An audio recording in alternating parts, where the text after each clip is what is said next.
Tonight we have the 5 candidates. It's actually 4 candidates for the school committee. There are 5 candidates running.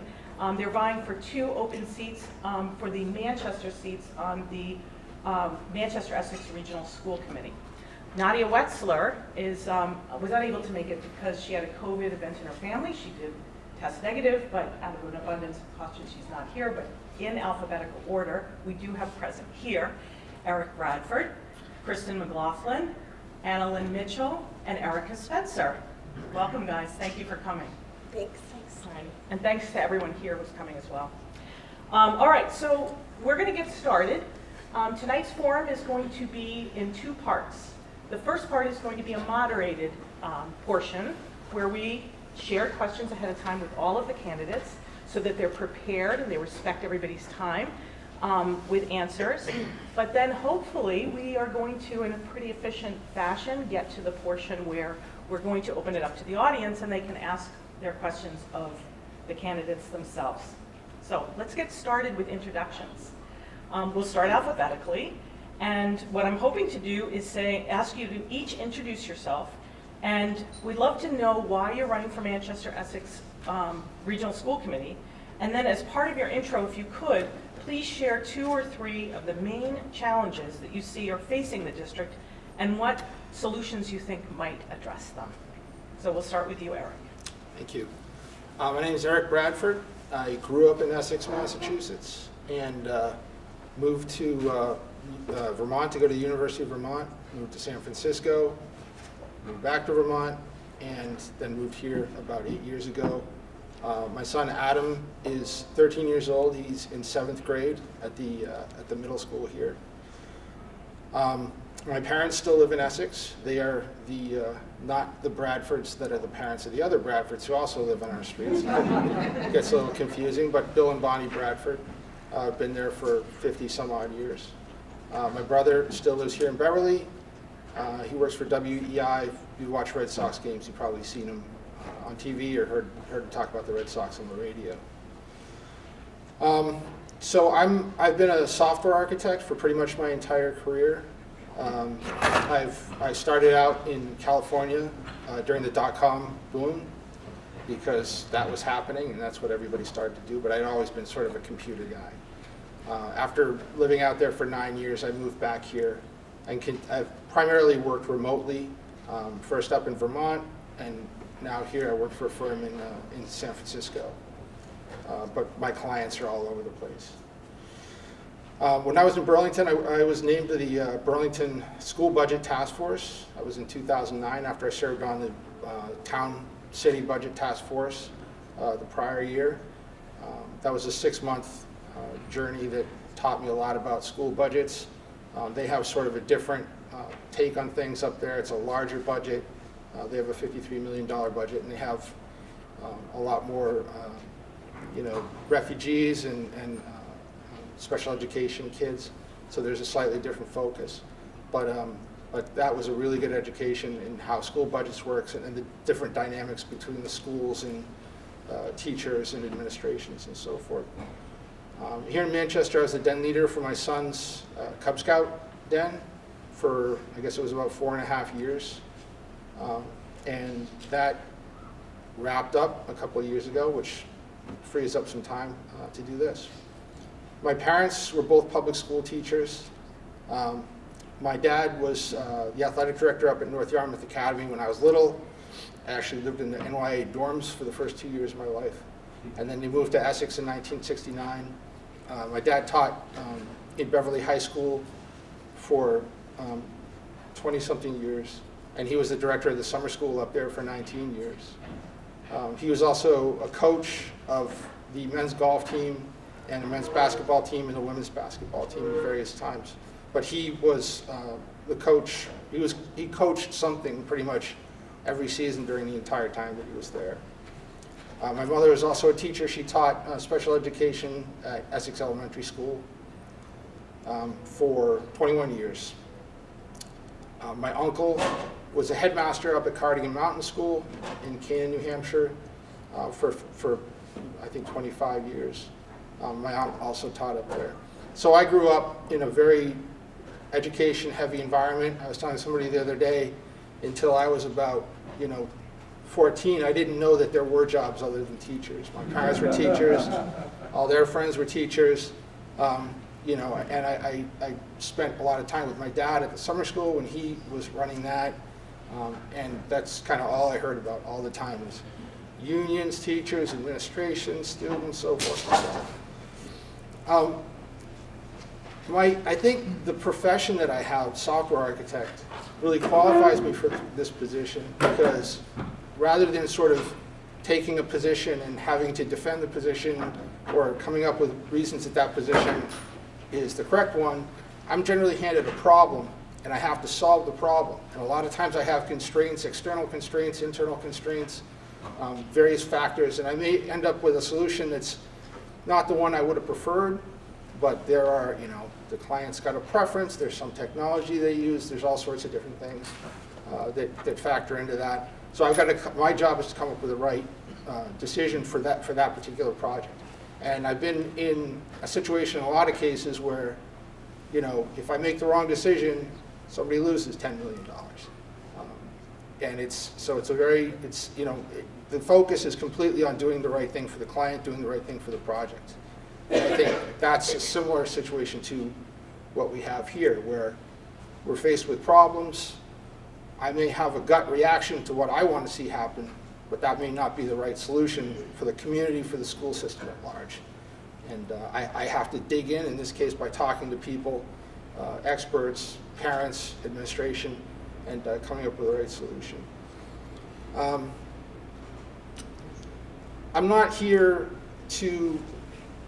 I'm not doing this for myself, for my son, my family, anything like that. As an example, I was never an athlete.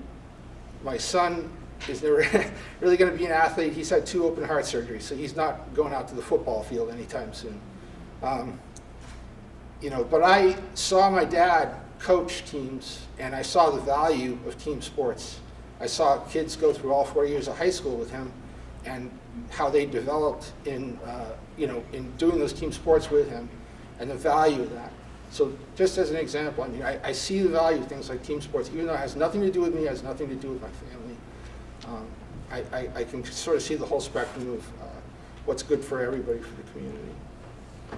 And lastly, I guess I just wanted to say I'm not here because of any specific school committee decision that I disagree with. And especially the thing that's on everybody's mind is COVID. I don't think, this is a 3-year term.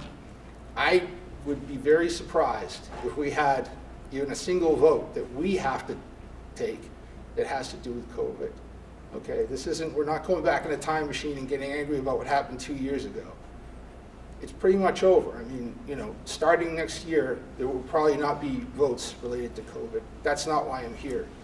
I'm here because I understand what the job is all through my childhood, through my time in Burlington, and my time here. I think my experience uniquely qualifies me to do it. And I see the value. One of the things we taught in Cub Scouts, and that my parents taught me, was the value of volunteerism. Okay, in my Cub Scout den, we would always do 2 or 3 times as much volunteer work as we were required to do, because I thought that was really important. My parents demonstrated that to me. Sorry, I'm almost done. My parents demonstrated that to me. My dad was a member of the Lions Club. My parents ran the Lions Youth Exchange program for decades, and that was an enormous amount of work. After they retired, they moved down. They went down to Florida. They're snowbirds. They go down for 3 months a year, but they would volunteer to teach English as a second language to refugees down there, and that's something I've tried to teach my son. When I was den leader for the Cub Scouts, now I'm done with that. This is something I feel like, I can really add some value to the community by volunteering for this job. Great, thank you very much, Eric. All right, Kristen Mclaughlin, you're up next. Thank you. Can you project a little bit more for the back of the room?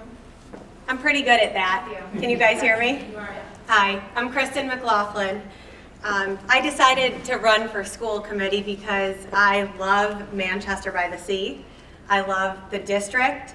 I love my kids, and I love a good public school education. I firmly believe in a public school education over a private school, and I think the foundation of a good community is a thriving school district. I have twins in 3rd grade at Memorial, and our family moved to Manchester from Danvers in 2018, right when my kids were about to start kindergarten, specifically because of the schools. And sure, Manchester has so much to offer as far as the beautiful beaches, the amazing town center, and the wonderful people and friends that I've met here. But the main reason we moved here is for the schools. And prior to moving, I put a lot of thought and effort into why we chose Manchester. For the, obviously Manchester's ranked really high in US News and World Reports, and there was just another ranking that came out April 26th.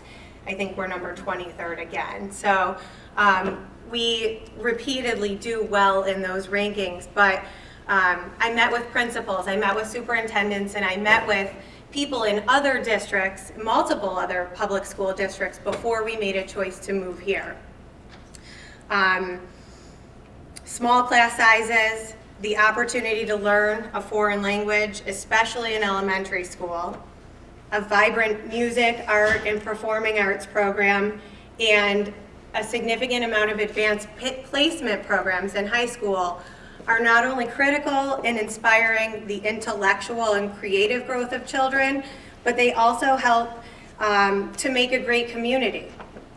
And while I consider myself fortunate to live in this town, like I said, I believe the foundation of what makes a great community is a wonderful school, public school district.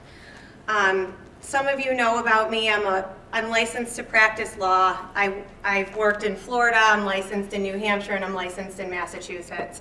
I'm a trial attorney. So as a trial attorney, I go into the courtroom on almost a daily basis. Part of my job is negotiating, and part of my job is working for what people ask me to do.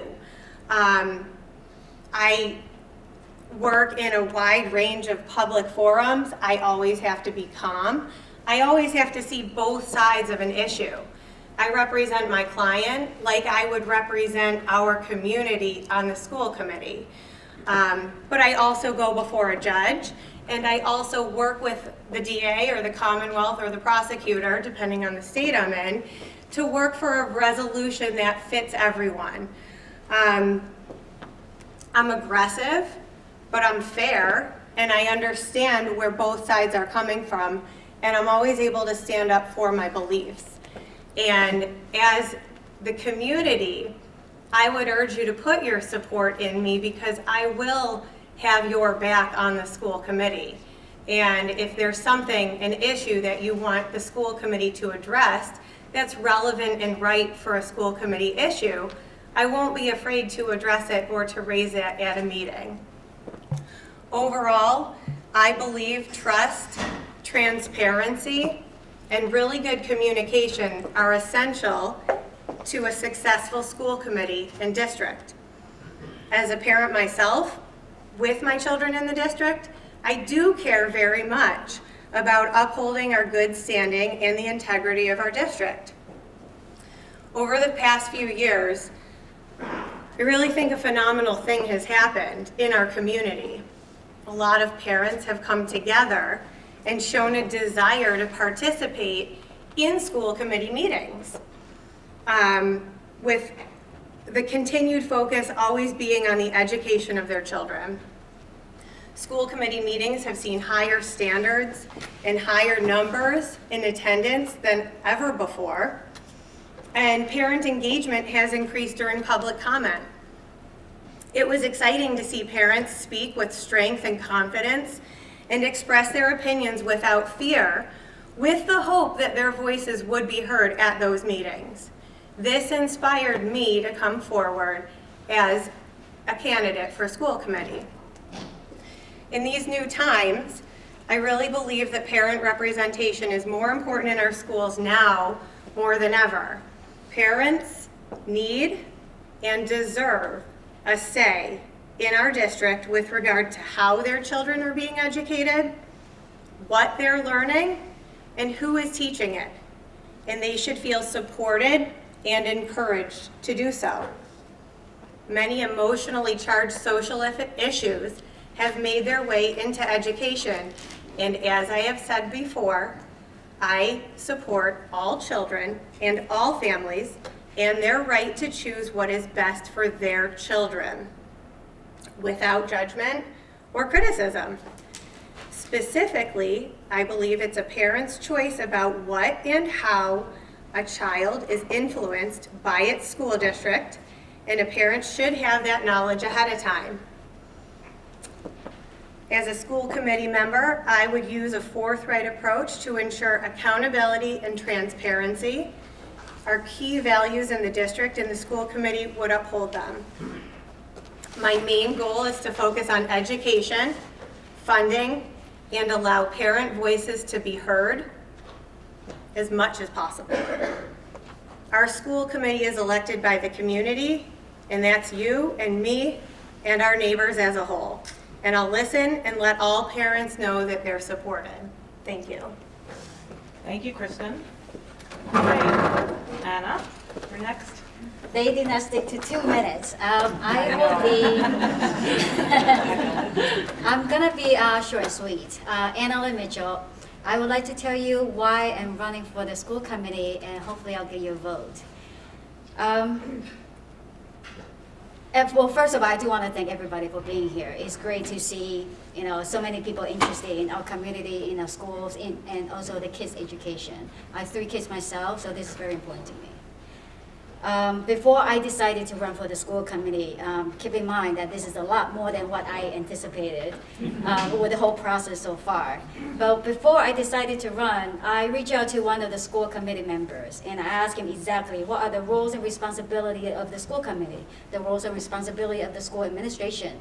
How are the two working together? What are some of the topics that they need to decide together? Do I need to speak up? Louder, yeah. Maybe if I stand up, that will help. Let me know if this is loud enough. So the reason why I'm running is because budget is one of the big topics the school committee needs to decide. So as a CFO, I will bring in over 20 years of financial and budget management. I will be able to help to provide a different financial perspective. And when we're deciding on different topics, I do think that I can help to assess our current budget process, maybe to make it more transparent or efficient. I can help to look at the different budget limitations and how do we maximize our budget to make the right decisions, to do the right initiatives within our budget limitation, within our strategic plan. At a personal level, I do think that the reason why I'm running is because as one of the few minorities in the community, I think I can provide a different perspective to all the different social topics that we're facing today in a society, especially in this town. And I'm looking forward to dive more into it in the Q&A session. If you have any questions specifically you'd like to ask me more after the meeting, happy to chat. I'm very honored to be part of the process, and thank you again for being here. Thank you, Anna. Erica Spencer, you're next. Hi, I'm going to stick to 2 minutes too. This crowd is definitely not what I was expecting when I signed on to this election, but I think it's a testament, this type of engagement is a testament to our district, and so regardless of the outcome of this election, that's a win right there. My husband and I moved here 13 years ago, and similar to Kristen, we moved here with the biggest objective being to find the right public school system for our children. At the time, we had a 1, a 3, and a 5-year-old. Today, our boys are in 7th, 9th, and 11th grade. They've all been at MERSC since kindergarten. I also have 2 nephews that are at Memorial in kindergarten and 2nd grade. So I have loved ones in all 3 schools, and the success of our public school system is really near and dear to my heart. Over the last 13 years, I've volunteered as often as I could in our schools as a working mom. I've served 2 terms as school counsel, both at Memorial and at the middle school. I've co-chaired an auction that raised tens of thousands of dollars for our school system. I participated in the Mira Vista and DC task force, and I've served on a bunch of different committees along the way, including most recently a de facto committee that was set up to find COVID vaccines for teachers and staff in this district at a time when finding a vaccine appointment felt like you needed a degree in coding. My husband has been a soccer coach pretty much 3 seasons a year for the last 13 years, and as a family, we've tried to do everything we could to contribute to our public school system. In terms of deciding to run for this position, I will tell all of you what I told my 3 boys who, as teenagers, were not overjoyed by the idea of their mother seeking public office. But what I said simply was, sometimes you've got to be willing to stand up and fight for what you believe in, and you can't always expect other people to do the hard work for you. I really believe this, and I believe we really are facing some critical decisions in our district.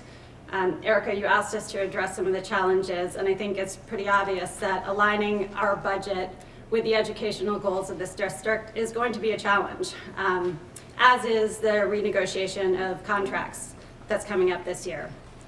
My background, first as I spent several years at a public accounting firm where I earned my CPA, and then as a practicing attorney for the last 2 decades, I think provide me with a background and a skill set that will help assist with those 2 challenges. I have the financial analysis, and I also have the advocacy skills, and I hope those things would be assets to the school committee. Thank you. Fantastic, you all did a great job. And I know it's a real challenge because, trying to stick to time is hard. We have a lot of talented candidates, clearly, and we have one more who's not here, and I'm going to actually read the statement that she sent ahead, and I'm going to try to be, quick and lively about it. So this is from Nadia Wetzler, who is running, she's also an attorney. We've got good attorneys on the bench here. So I'm going to read this. This is from Nadia. I'm running for the school committee for 2 reasons. First, I believe prioritizing a high-quality public school education is critical to the well-being of our town and its ability to attract families looking for a community where to raise their children. A well-balanced education is fundamental to raising children who can become engaged citizenry and compete effectively in the local and global economies. Secondly, I strongly value public service and believe an engaged citizenry is key to a thriving community. Serving on the school committee will enable me to donate my time and talent for the benefit of the school district and the town of Manchester-by-the-Sea. My husband, 3 children, and I moved to Manchester in late August 2016. We currently have a son in the 10th grade, a daughter in the 6th grade, and a daughter in the 3rd grade. After spending 6 years in Germany, where I worked at Applied Materials offices in Frankfurt, we decided to return to the U.S. Given I support teams globally, including in Europe and in the U.S., it makes sense to look for a home based in the East Coast. My manager suggested I transfer to Gloucester, where Varian Semiconductor is, which is an Applied subsidiary.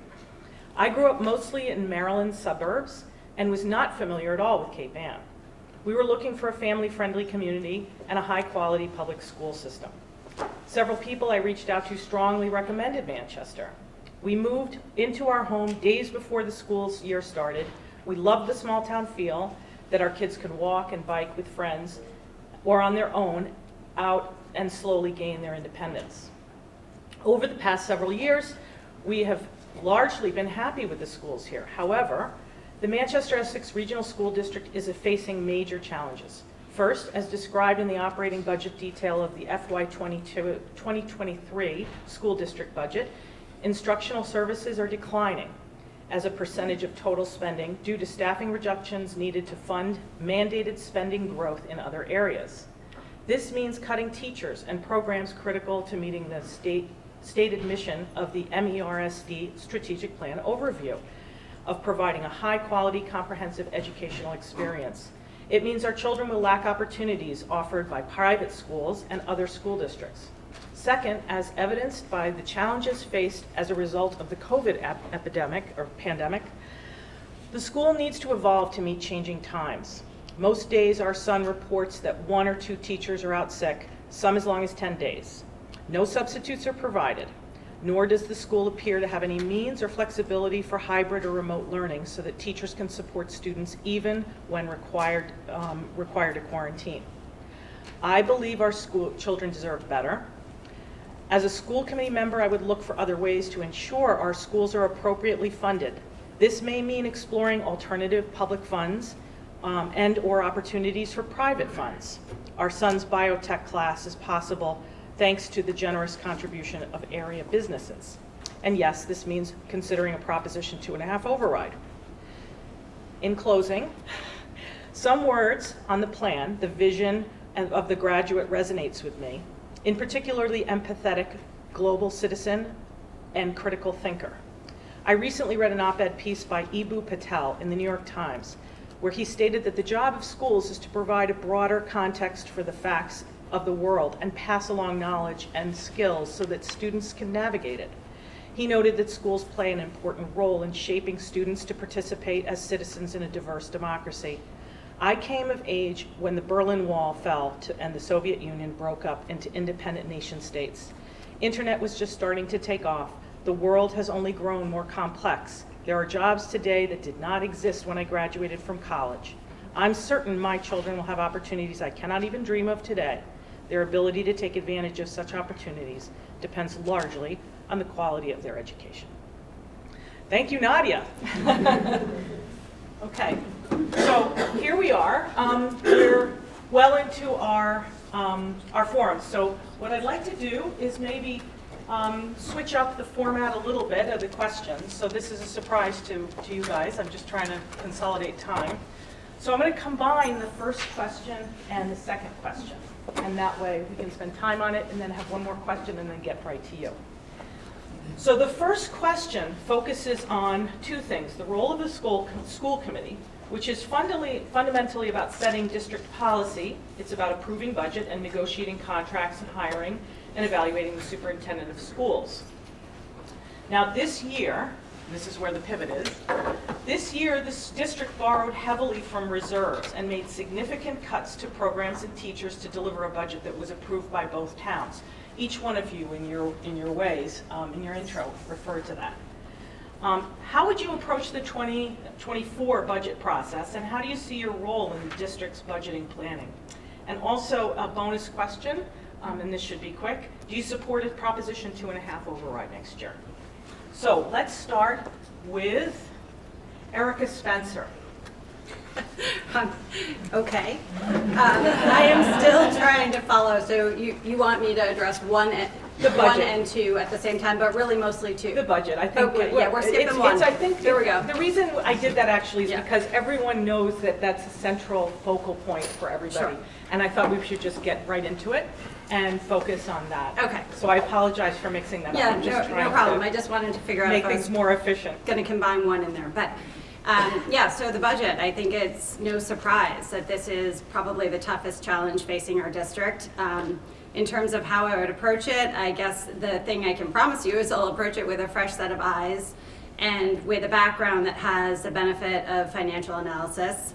In many senses, the role of reviewing the district budget is a lot like what I did as an auditor. You're looking critically at every line item and the expenses and how to justify it. I would love to tell you that I think I can sit there and look at all the numbers that the school committee looked at this year and come up with a different result. And maybe I can, but I don't think I can really give you anything credible in terms of how I would reach a different conclusion, other than a fresh perspective and also a desire to look into whether there are additional sources of revenue. It strikes me that right now there are a lot of grants accessible through COVID relief, from DEI type grants. There are social emotional grants, and I'm sure that, again, this is not news to the school committee, but I think it's worth considering every additional source of revenue and all the expenses that we have.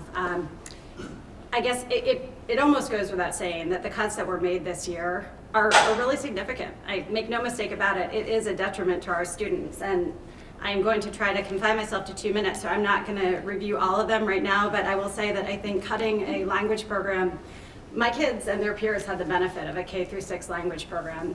It enriched their experience at Memorial, but beyond that, it prepared them for future language courses, both in high school, you can enter at a higher level, also at college, if you've had the benefit of a K-6, something I didn't know, but it does matter.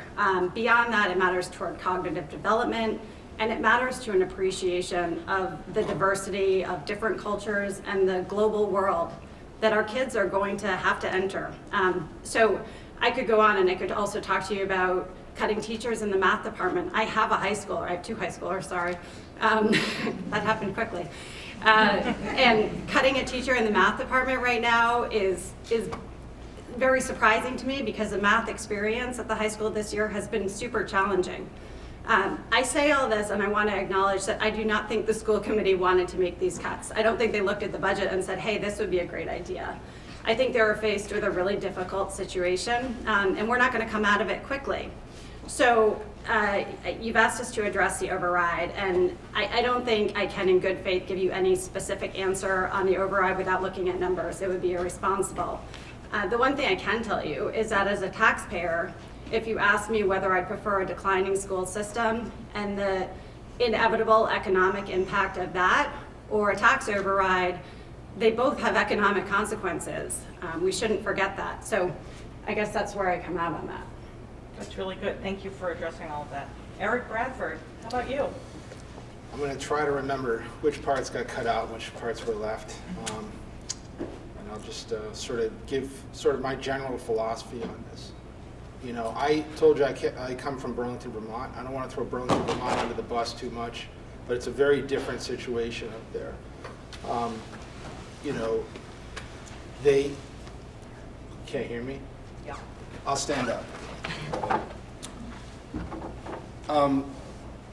You know, when I, for one thing, you know, the schools up there, to be kind, are not great. Nobody's really moving to Burlington, Vermont for the schools. And I know from being on the budget task force up there that the scrutiny given to the budget is nowhere close to what it was here. I mean, one of the, like most of these people, one of the reasons I moved here was for the schools. You know, the rankings are fantastic, and one of the things I've been really encouraged by, in addition to the special education department, which my son is involved in, is the level of scrutiny that's given to the budget. I mean, it's shocking to me to see people really digging into numbers in the 6 figures, you know, when the schools are so important to this town and, you know, the property values and everything else. So it's a little hard for me to say, well, I think it's okay to cut a French teacher. I think it's okay to scale back the music program. To me, the schools are such an unbelievable return on investment, such an unbelievable value. And one of the things I love about living here is there are a lot of people, like my fellow candidates here, who moved here for the schools because they care about their kids, they care about their kids' education, they care about the programs here, they just care about their kids. And that's a big part of why they're here. And it sort of sets the tone for the whole town. And so I can't get into line items. I mean, I'm sure, you know, once I start, I'll get into alternative sources of funding. And I've spoken a little bit to Ken Warnock, who supported me running for this. But we'll get into the nitty gritty once we get there. But my general philosophy is, you know, I feel like the schools are a fantastic value to the town, and cutting teachers, cutting programs to serve short-term, you know, deficits is just incredibly short-sighted. I'm a big proponent of looking at the long view, looking at curriculum shifts. You know, maybe that includes attrition over time, and sort of handling budgets over of course, a long period that way. But when we get into things like, you know, we had to pull $200,000 out of the reserves for COVID last year. That's what people wanted, so we did it. We incurred the bill. Now we've got to pay the bill. You know, we made a commitment to Essex to build their elementary school. Drawing down on the reserves and not replenishing them affects the credit rating, which means that theoretically, if we don't do that, we could have to push off building the Essex Elementary School. And I don't think that's a good alternative. So I would have to look into it a little further, but as it stands right now, I would support the Prop 2.5 override. Thank you, Art. That was perfect. Kristen, you're next. Oh, we're all doing it? Yes. Okay. So I think I'm pretty much on the same page as a lot of people in the town in that we're all, as parents of kids in the school, disappointed in the elementary foreign language program cut. We're all disappointed to hear a math teacher position was taken away. However, not being on the school committee the past year, I don't know what went into that, more so than anyone else who listened to school committee meetings. And I give the school committee the utmost credit in making those decisions, because I know those decisions were difficult for them, because you can't just go cut a math teacher and expect everyone in town to not care. So I recognize that. I think as a school committee member, I would investigate what the priorities would be and how can we make the future years fiscally responsible, but also incorporate the foreign language program back. So I think one of the questions that were posed was what budget programs were we going to revisit in the next fiscal year? And I would absolutely try to revisit the foreign language cut from the elementary program, and as well as any other education academic positions that are cut, such as math. I think I would approach the next fiscal year, if I was on the school committee, with openness, taking the parent desires into consideration, and allow them to weigh into the budget decisions. But as far as Proposition 2.5 override goes, I would support that. I truly believe that having a strong public school system lays a foundation for a strong community and encourages growth in our community. It encourages other people to move here. And like Eric said, our taxes may go up, but I believe that having a strong school system would really benefit and have a good return on investment for that. Did I answer all those? You did, you Okay, answered thank it. you. Just for context, I mean, the conversation around a Proposition 2.5 with the budget has been around sort of taking a look at the school district and having a reset. That's sort of the mindset for going into next year. So that was a great, you guys are doing great. Anna Lynn? Let me stand up so you guys can all hear me. I have managed budget from $2 million to $300 million. So I always go into it with the same approach. It's for me to understand the current process in the past, what's been working, what's not working. And so that I can also evaluate all the stakeholders, the expectations throughout the process. At the end of the budget, when the outcome that we're all trying to achieve is really to make sure that we each achieve and meet everybody's expectation for all the stakeholders. So that's one aspect I will make sure that I try to understand, and also work closely with the school administration on the different restrictions of the revenue sources and how are some of the things, keep in mind we're a public school, so there are some of the funding and expenses we just have to do. There are some of the things that we have flexibility on. I would like to understand that. So I can really dissect the numbers and understand what are some of the limitations of the budget that we can identify right away. What are some of the potential areas that we have flexibility to really prioritize? And how does that align with our strategic plan as for the entire school district? We have a 3-year plan. And as the plan that it is right now, it's hard for me without knowing too much about it. It's hard to see which one is already being committed, which one we're still trying to earmark for fiscal year 2024.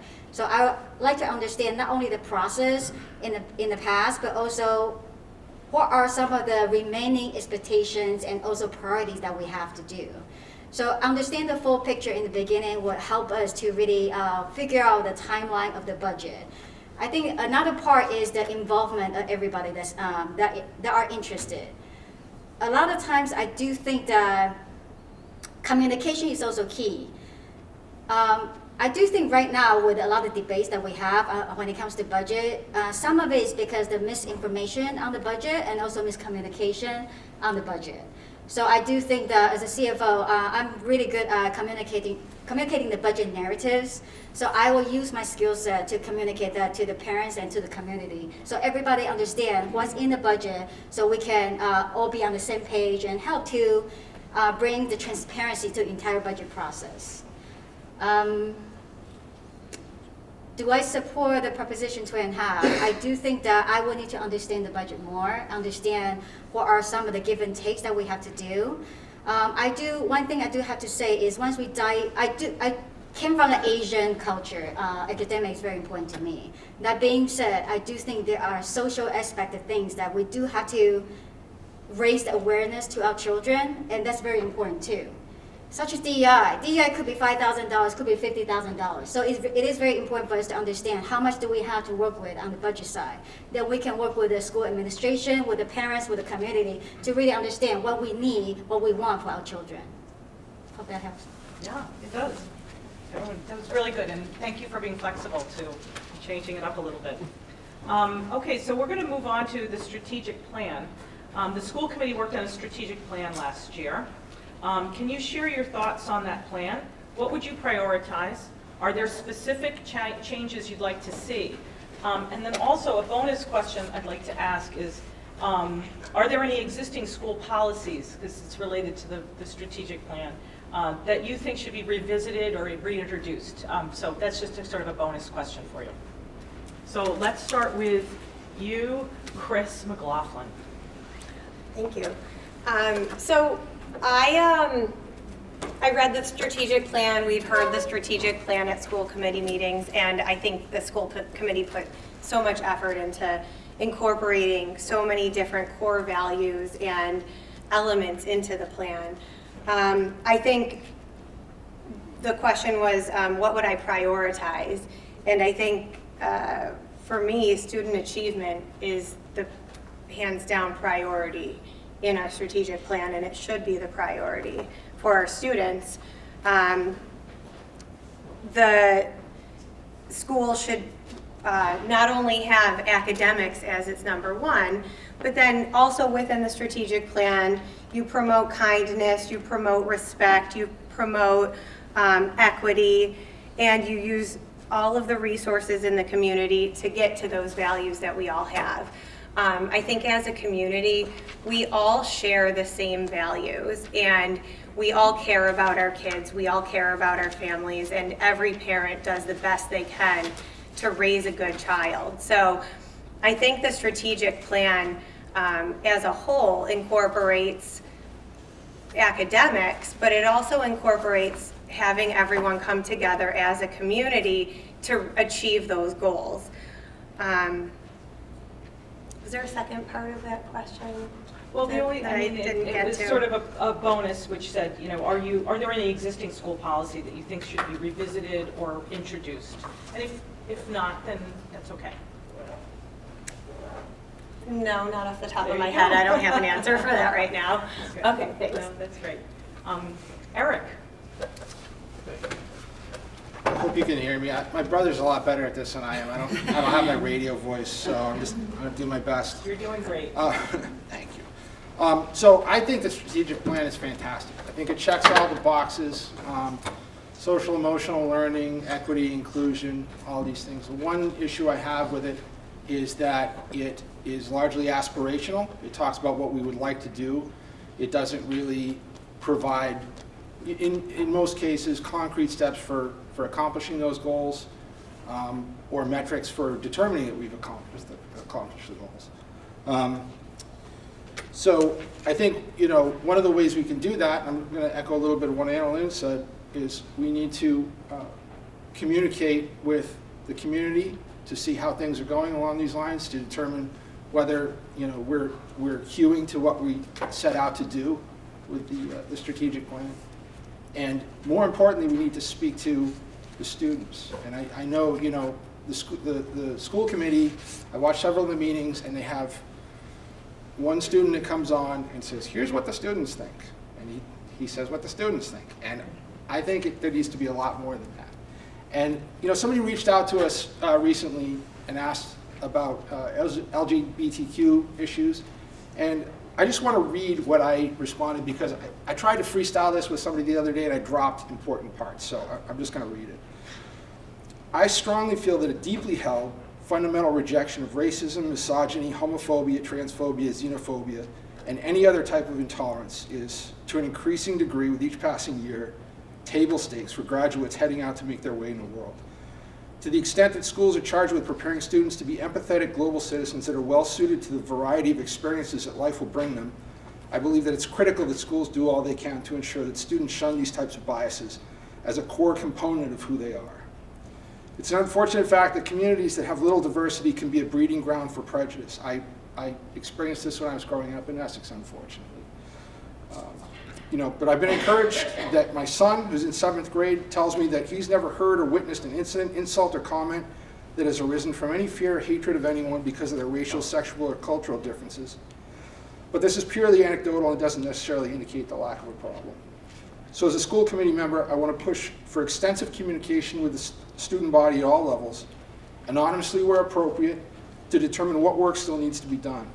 Asking for students' experiences with these prejudices, their level of comfort with expressing their views, whether they would feel completely comfortable coming out within the school community. These are the types of questions, when answered honestly in a safe environment, that will let us assess where the district is in terms of tolerance. And I think that carries forward to a lot of the aspirations of the strategic plan. When I was growing up, I went to Hamilton Rowan Regional High School.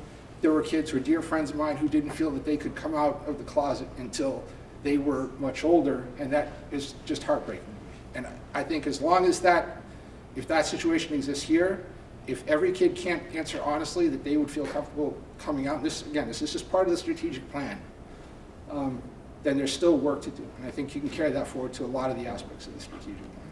So, thank you.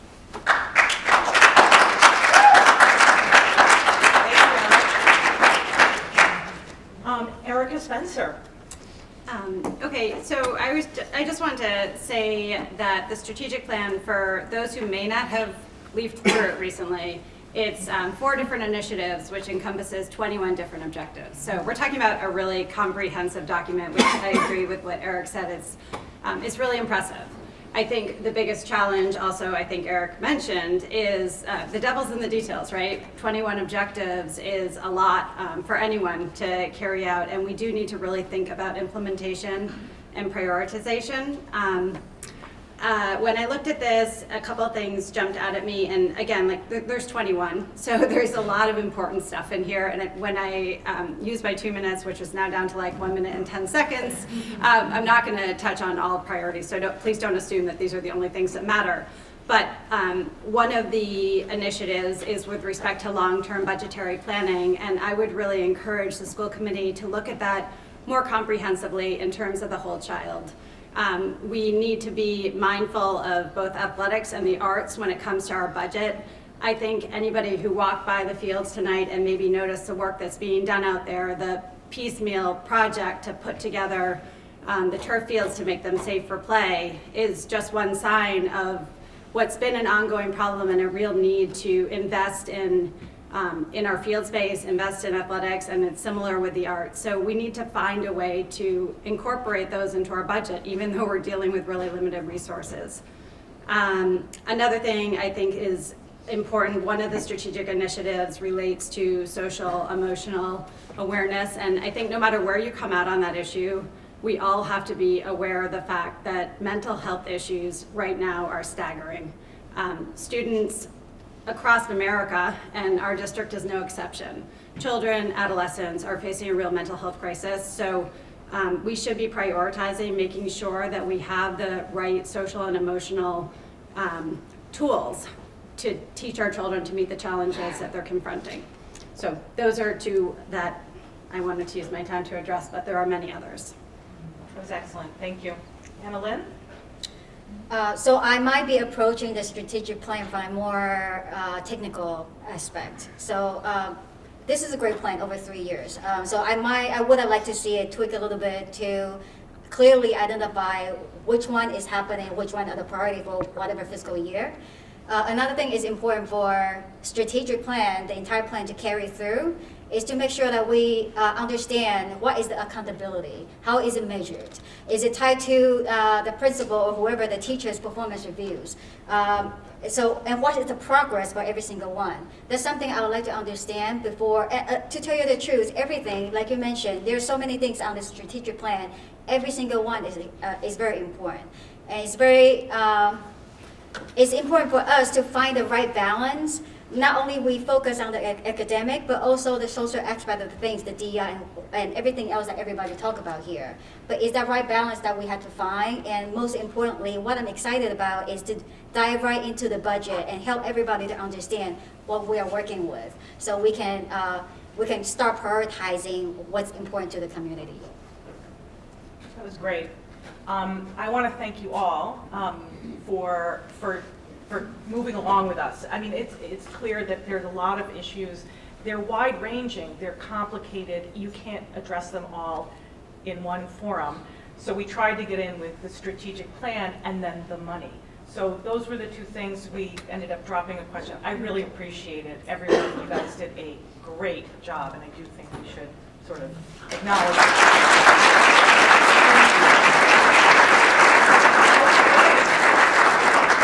So now we will open it up to the audience. So let's get started. You guys have been listening very patiently. Any questions? And this is going to be handled very ably by Eli. Hello, folks. So I'm going to lay a little bit of groundwork for how we're going to run this, and then we'll dive right in. So first of all, I want to say this is a really good showing. I'm very pleased to see this. This is very important. These are very important seats to be here and to be evaluating these folks for, and I appreciate you being here tonight. So I'm going to be asking people to raise their hands and ask questions. This microphone does not amplify, obviously. It's there only so that the 1623 studios can record this. So when you ask a question, I'll be bringing you a microphone so that you can speak into the microphone, and we can hear your questions up here, and it'll be recorded for posterity. So a little bit of quick audience participation. Who is here is from Manchester? Okay, who here is from Essex? Who here is from neither Manchester or Essex? All right, excellent. So, Essex people, of course, you're welcome to ask questions. These people, although they're representing Manchester on the school board, they're going to be making decisions that are going to affect your kids too. And we're one big community, so just to make that clear. We're not going to form a line. We're going to raise hands and ask questions, and I will wander around the room and pick people.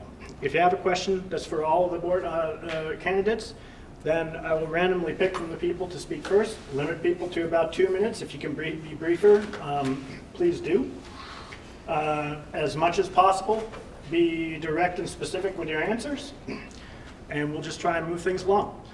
I think that's about it. Let's go. Right here. Oh, yes, when you stand up, give me your name and your town. Yeah. Take this off. My name is Jory Everett. I live in Manchester. And my question is really for everybody. I'm curious, and first off, also everyone saying accountability and transparency is huge, so whoever gets to position, if we really hold that to the fire, is excellent move. So my question is really about literacy. If anyone has awareness, that is a massive part of the budget, and you basically can't access any academics if you don't have the ability to read. There's been a massive shift with Massachusetts and the Department of Education from balanced literacy to science of reading. So I'm curious who is aware and understanding of where Manchester is in the need to continue the shift and the support for teachers and administration and family members, all for understanding what struggling readers really need. All right. Lynn?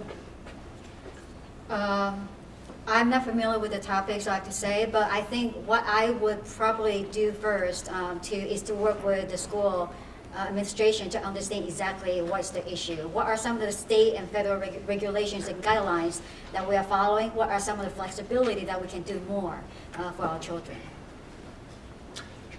Kristen? Thanks.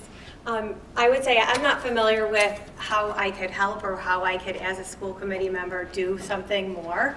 But what I would do is listen to you as a parent with your concerns and bring it. I would investigate more, see where our district's lacking, and see if there is anything our committee could do to make improvements. As far as it currently stands, I can't speak to that, but I would make it better if we could. Erica Spencer? So I'm sorry, this is going to get redundant for you because I don't have direct familiarity. I mean, the one thing I think I would say is I'm not going to come to school committee and pretend I know all the answers. As I've told you, my background is in law and in finance. I'm not an educator, but I also know I'm not an educator. And so when it comes to decisions that are very specific to new literacy guidelines, that's who I'd be looking to. I'd be looking to understand and bring knowledge to our community, to the committee in terms of how to address the type of concerns you're raising. But I'm sorry, I can't give you better guidance. Eric Bradford? I'm going to ask my mom about that. She was a special educator. I'm going to join the crowd here and say I think you're referring to some specific program or regulatory issue that I'm not familiar with. The one thing I can say is that, one of the things I've been really happy with here in the district is, my son's been on an IEP ever since we got here. They've been really super flexible and supportive of him, and I think the attitude to solve problems like the ones that you're describing is there. So in terms of the specific tactics to address the issue that you're talking about, I think the will is there. It's just a matter of sort of threading the needle and figuring out what needs to be done, who needs to be spoken to, talking to the right people, and getting it done. Thank you. One thing I forgot to say, we're going to stay here and ask as many questions and stay as long as as people want to. But is there anybody out here who has to go at I have to be at work at 9 p.m. and has a question that they want to ask? All right, then let's just keep going. Next. Way back.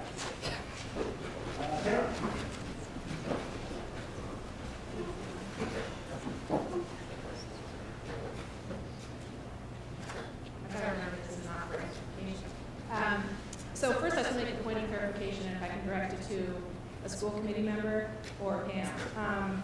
A couple of times candidates have mentioned that we've cut a back position, and if I remember from listening to the school committee meetings, it really wasn't a cut, it was more of attrition for staff and enrollment, and class sizes aren't supposed to be impacted, so there's really a big difference between a cut and a position being lost for attrition and a class size reduction. So can somebody confirm that? I'm happy to do it. Hi, a lot of new faces, fantastic. You don't know me, I'm Ken Bowman, I'm the superintendent. And yes, so if you were following the budget at all, just with the dipstick in or out, you know that declining enrollment has been a key factor in the budget discussion. Both towns, Manchester and Essex, ask us to watch our budget and watch factors like enrollment, because enrollment is one of our key drivers for the total budget outcome. The cuts made at the high school, 1.0 in math department and 0.4 in art department, are cuts that were made due to declining enrollment, which means we can make a cut, and in one case through an attrition or retirement, where no individual loses their job, we reduce the numbers of sections offered in the math department, but maintain our class size benchmarks, which is school committee policy. So it's a way to make a budget reduction that helps us run more efficiently, but doesn't impact program scope or offering. So those two cuts are pretty program neutral, but budget reduction positive. The reduction at the elementary school is both a direct staffing cut in reassignment and a program reduction. That is the first significant program reduction that we've had to make since we began cutting in 2016. sorry, I had a real question, but I feel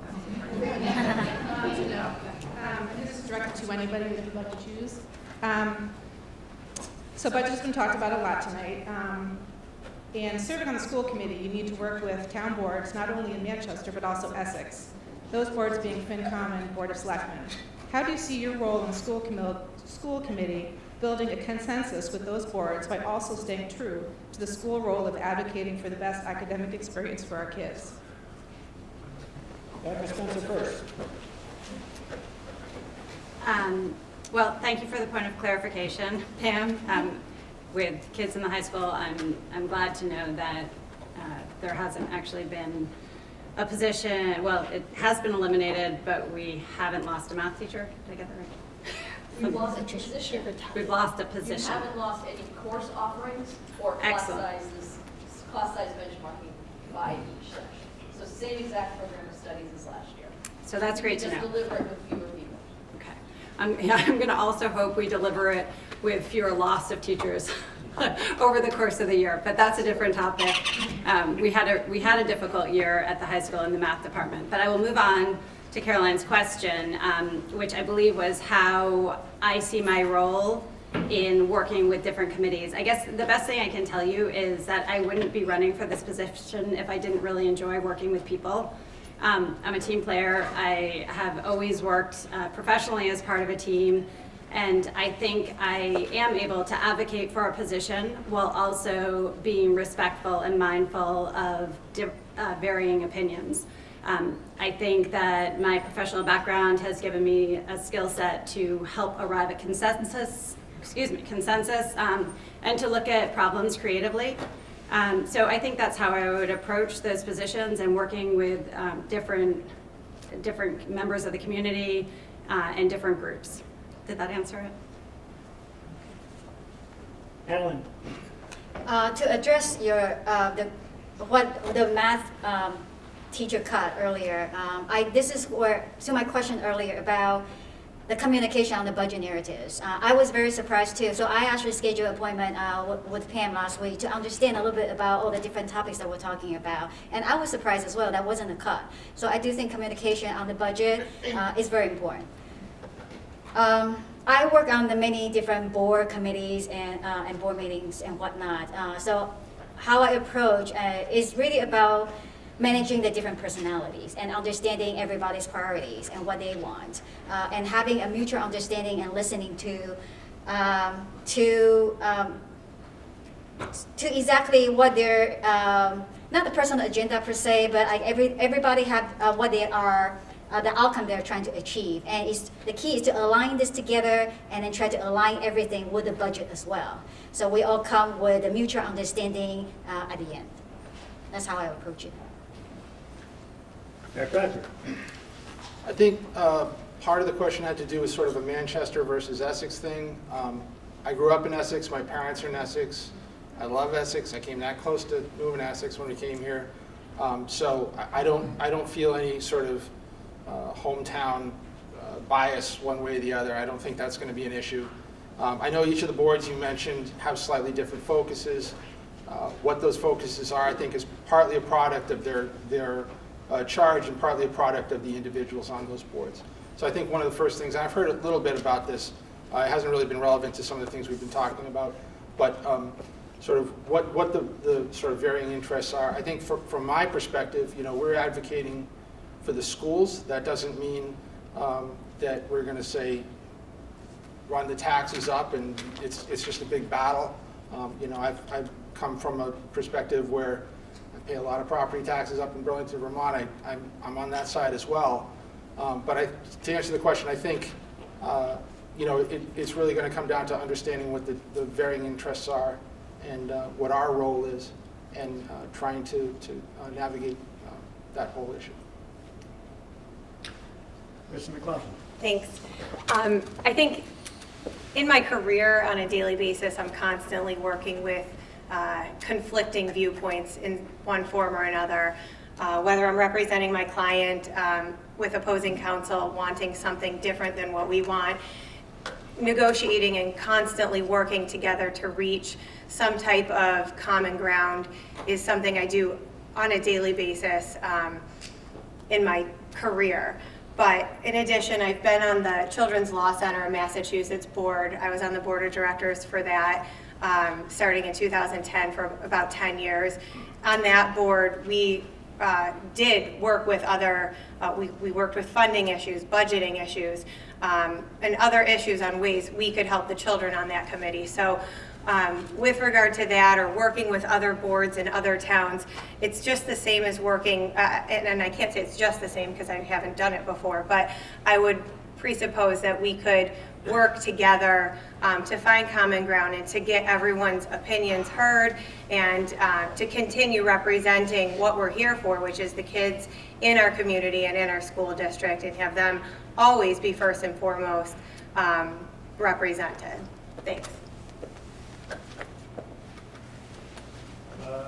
I'll definitely. I'll go there.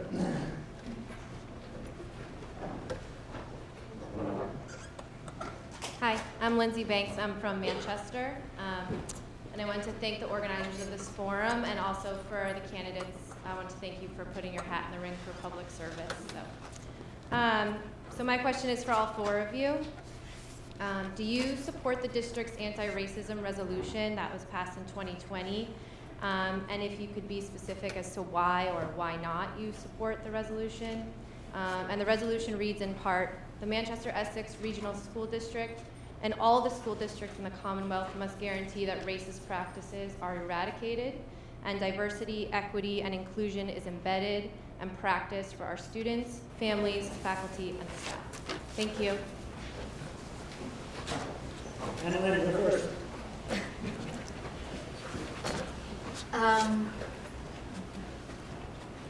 I thought about this a lot during this process. So to me, anti-racism, everybody feel very differently about anti-racism because our personal experience with racism. What I do think that we need to understand is the society has evolved quite a lot within our generation. Think about it. Over the past, just 50 years ago, I could have been arrested for being in an interracial relationship. Just 20-some years ago, when 9/11 happened, a lot of people with, brown or yellow skin were attacked. Today, Asian people are attacked because COVID.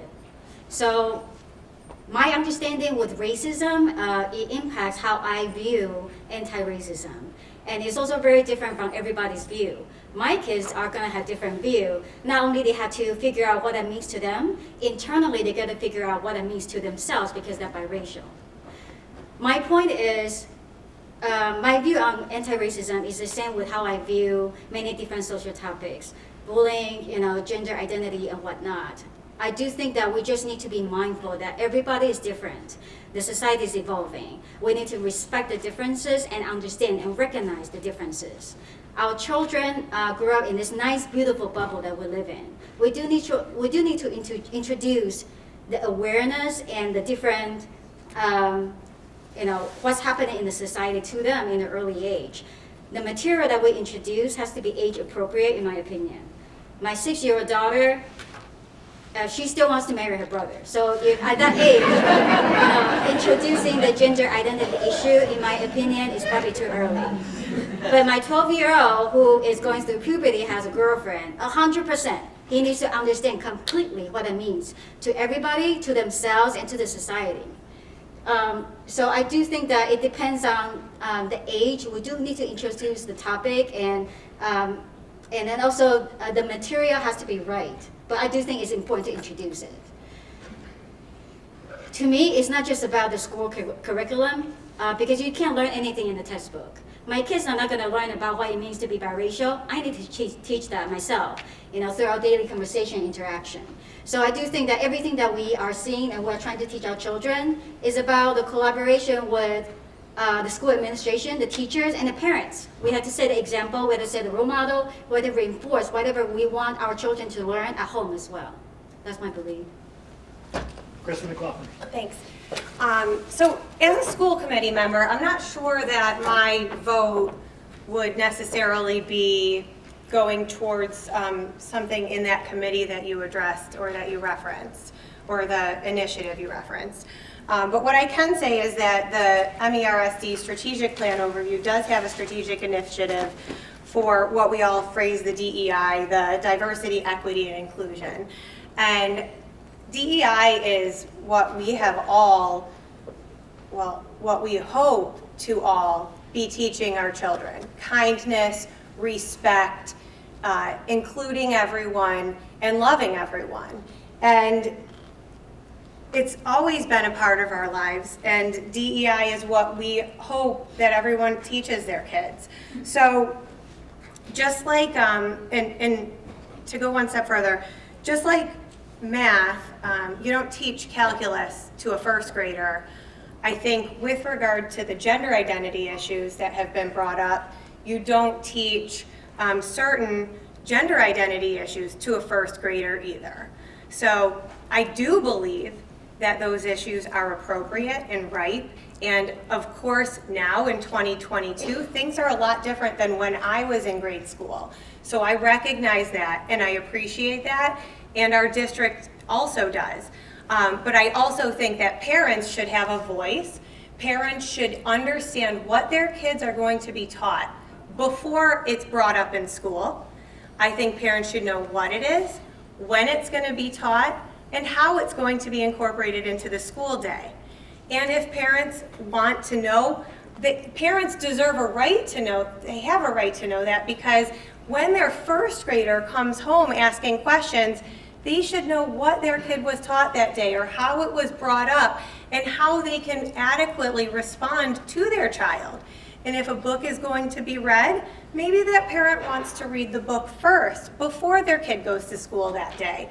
So, like I said, just like calculus, I think age-appropriate integration of gender identity and other issues that are social topics, this current hot topics right now, they could be addressed, but I think there's a proper way to address them, and most important, with parent involvement in our community.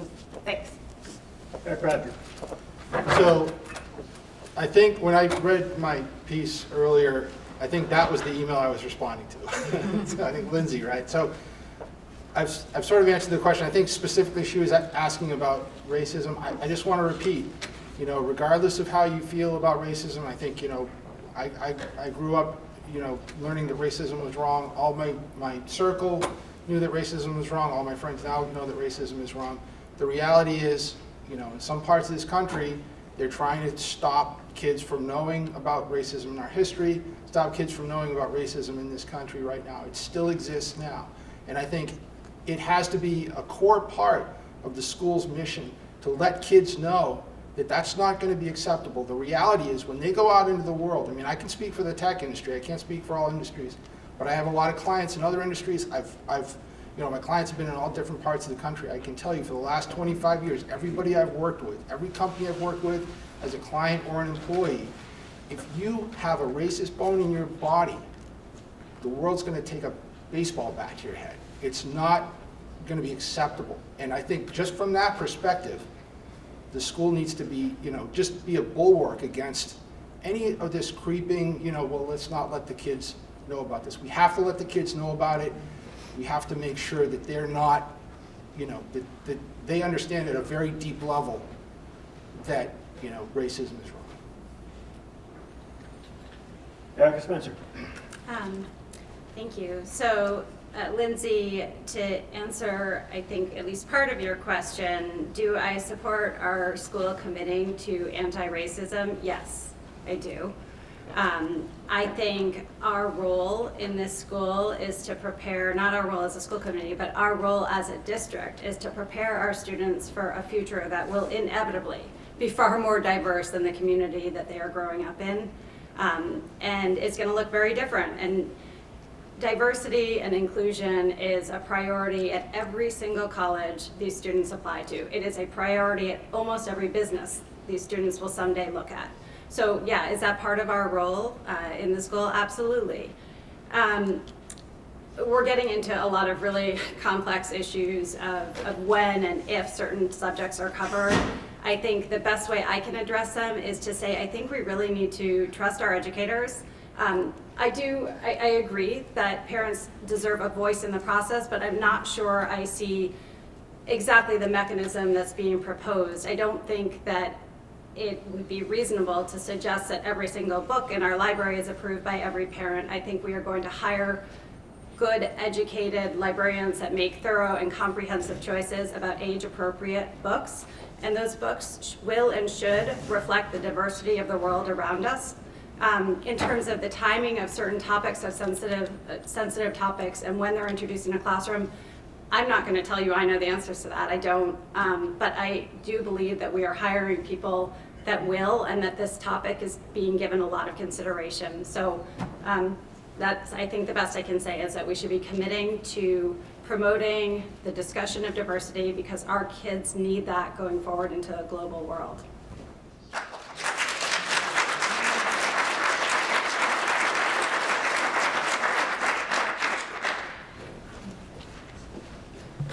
Steve Hamilton, Manchester, 4th Street. First of all, I just want to thank you all, because having served on a number of school committees, whoever is successful in this, I will tell you that you most likely will not end with more praise and friends that you started with. But I have to say, it's just so important, and it's so nice to see that we have a choice and that we can hear from all of you. So my question, and Erika, I think you actually already addressed this, so I'd like to hear from the others, is I'm just curious where you all stand on how much parent input should drive district decisions on materials and curriculum versus relying on maybe recommendations from professional staff, your teachers, your superintendent, and maybe state's guidance on certain issues.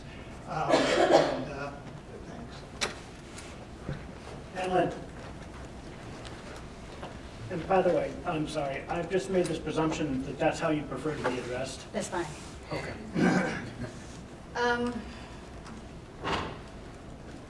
How much involvement should the parents have in the school curriculum? In curriculum decisions, as opposed to hearing as a school committee member from your professional staff and maybe state guidance on those issues? I might be, I don't think the parents should review everything, like the list of the library books and whatnot. But because I do trust our educators as well, and working with the school administration. So I do think that every parent is different, and every household and what you believe is different. So I do think that it's up to the parents to see how much they want to be involved. But keep in mind that this is a public school. There are specific curriculums that we have to follow. So for me, at least, I would like to understand exactly what are some of the guidelines that we have to follow, what are some of the things that is up to us. And whatever that's up to us, we do need to decide as a community. Back to the DEI questions that we were talking about earlier. Anti-racism, racism, this is going to take a long time for it to go away, completely go away. I think that personally, the fact that we're here all together talking about anti-racism is great. So the question is how we want to have this, how do we want to approach this? But everybody has different view. I do think it's all about understanding what the different views are and really respect it and come to a compromising way to figure out, to cater, what are some of the parents, if they want to know very detailed about the school reading and whatnot, here is your option. For the parents really want to just let the educator to drive it, here is the option. But I do think that it's important for us to understand the baseline. What is the minimum limit, the guideline from the state and from the federal when it comes to school curriculum? But I do think that we all have a choice to decide what we want for our children, but we do think that we need to work together with the school administration. Miriam Bradford. So I guess the best way to answer this is to say that, it is not really within the purview of the school committee to micromanage curriculum. There is a law in Massachusetts that was passed in 1997 that specifically relates to this, as relates to sexual issues, a lot of the topics that were brought up earlier. There are very clear guidelines that were set by the school committee at that time by directive of the state. And I don't know about for the elementary school and the high school. I know in the middle school it takes up an entire page in the student parent handbook. So there are clear mechanisms for notifying parents about certain books or, I guess, films or any other sort of material that are going to be shown to kids that might be questionable under the definitions of this law. You know, as a student, as a son of educators, I can just say, you know, I would tend to trust teachers to provide appropriate, you know, most of the teachers have kids of their own. They're not going to be inappropriate in the things that they provide to students. And if anybody's concerned that that might be coming down the road, that there might be something, and I can't even think of an example, you know, other than what I was talking about before with racism and history.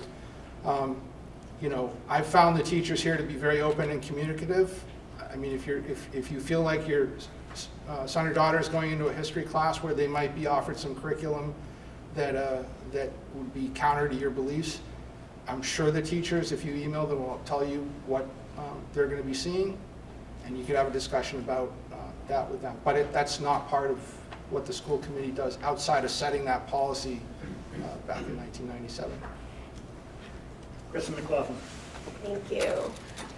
So I think the question was how much input should go into purchasing books or curriculum for our school and the children in our school. I'm going to go out on a limb and be different than all three other candidates. I do not and will not trust the schools to make the best decisions for my children in all aspects of their life. I will not do that. I am their parent. The school is not their parent. As far as social issues, health issues, and family issues, I am the responsible adult in my children's life. And so when the school gets involved with those decisions or those issues, I do want to know what books are being purchased. I do want to know what books are being read to my children in 1st grade, 2nd grade, 7th grade, 8th grade. And if our school committee in 1997 made guidelines to address health issues or sex identity issues or sex ed issues, then maybe our new school committee should readdress them, because quite frankly, 2022 is a different place than 1997 was. And all of the issues that are encompassed and being taught at school are significantly different than they were when I was in 7th grade. So I would say, yes, I do trust the teachers to teach my children academics, and I want to be able to rely on those teachers to teach those kids math and science and geography and meet the state guidelines, get them into college and do well in the AP classes and do well in college. But as far as other issues, yes, as a parent, I do want to be informed, and I do not trust the schools to make those family issues for me. Thank you.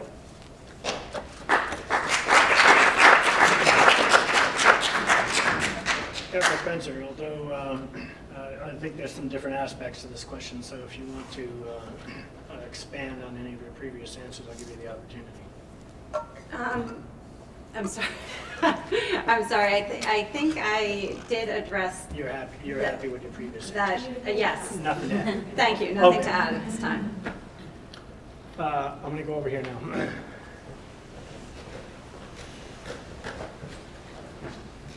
Good evening, my name is Caroline Pochot. I live in Manchester.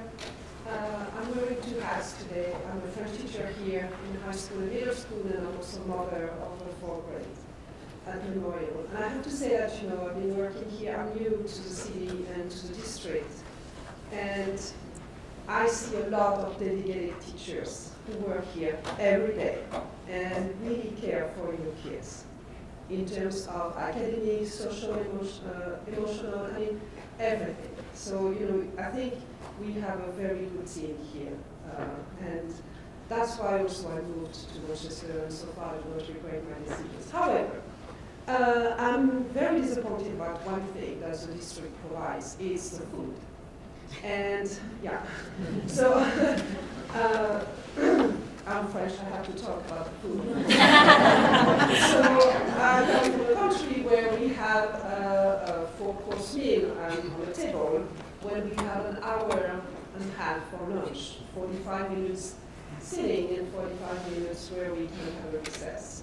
And during these 45 minutes, we learn how to eat and what we eat, and how it is made, and where it does come from. So, the school is talking, all of the districts, about the vision of the graduates and about the globalization and the citizen of the world, but I'm not sure that by providing the food we give to the kids today, we encourage that. Because when the food for this week, cheese pizza, chicken nuggets, waffle, mac and cheese pizza. So within 5 days, we have twice cheese pizza. So every day, I need to provide lunch for my daughter. She doesn't have access to a microwave, I don't know why. So, it's cold meals all the time. Tomorrow, she's happy with the waffles. I'm not very happy about her having all of this amount of sugar and salt. And we know now that food is very important, in how we behave and the impact the food has on our emotion and how we study. Because when you see kids after lunch like this, depending on what they eat, they don't learn the same way. So it has a lot of consequences. We are surrounded by beautiful farms. And I know, because I've heard that before the school district provided different food at school. So I would like to know, as a school member, school committee, what would you do to try to provide a good meal for our kids here?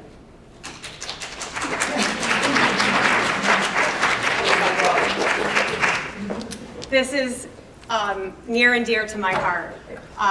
I think school lunches are really important for our kids. And like you said, what they eat halfway through the day really decides how their demeanor and feelings are going to be after lunch and by 3 p.m. when they are at dismissal. When I started my kids here, I actually got really involved with the school lunch program.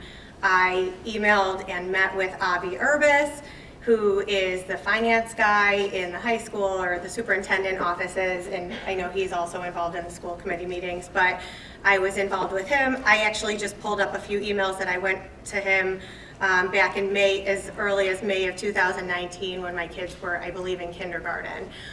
So as soon as we moved here, that was something that was really important to me because I saw the potential for better school lunches. And when I met here, when I told you guys I had done interviews at other districts, one thing I asked was about the meal plan. I remember John Willis, the principal of Memorial, telling me about the gardens that they grew and how they do basically farm to table at the school and how they used to have salad bars and the children have the opportunity to put lettuce on their plate every day. I believe that happened, and then COVID hit, and it doesn't happen anymore. I actually met with the woman named Paula Graham, who is in charge of ordering those specific meals that are given to our children every day. I met with her on 2 separate occasions, and then COVID hit, and we couldn't make progress. And now this year, I again started to look into this program, but because there is the free lunch program for everyone through the state, there's limited flexibility, and with what I, as a parent and nothing more in this district, have the ability to do to work with people. But I believe nutrition of our children is so important, and when they can do farm to table, and there's beautiful garden beds right outside here that I hope this spring they use and they can garden and bring it to the lunchroom. But I assure you, if I'm on the school committee, I will work for that, because that was something I said in my introduction here today already. It's near and dear to my heart. I have an Instagram page called Kristen's Fit Fam, and I think, I just think food is really important to learning. I know there's a lot of different foods that you can use, and I'm not on a platform here to talk about it, but I think our nutrition of our kids is really important. And like I said, I've already reached out to people in the past, And if I'm on the school committee, I'm absolutely going to take that up as a topic. Eric Bradford.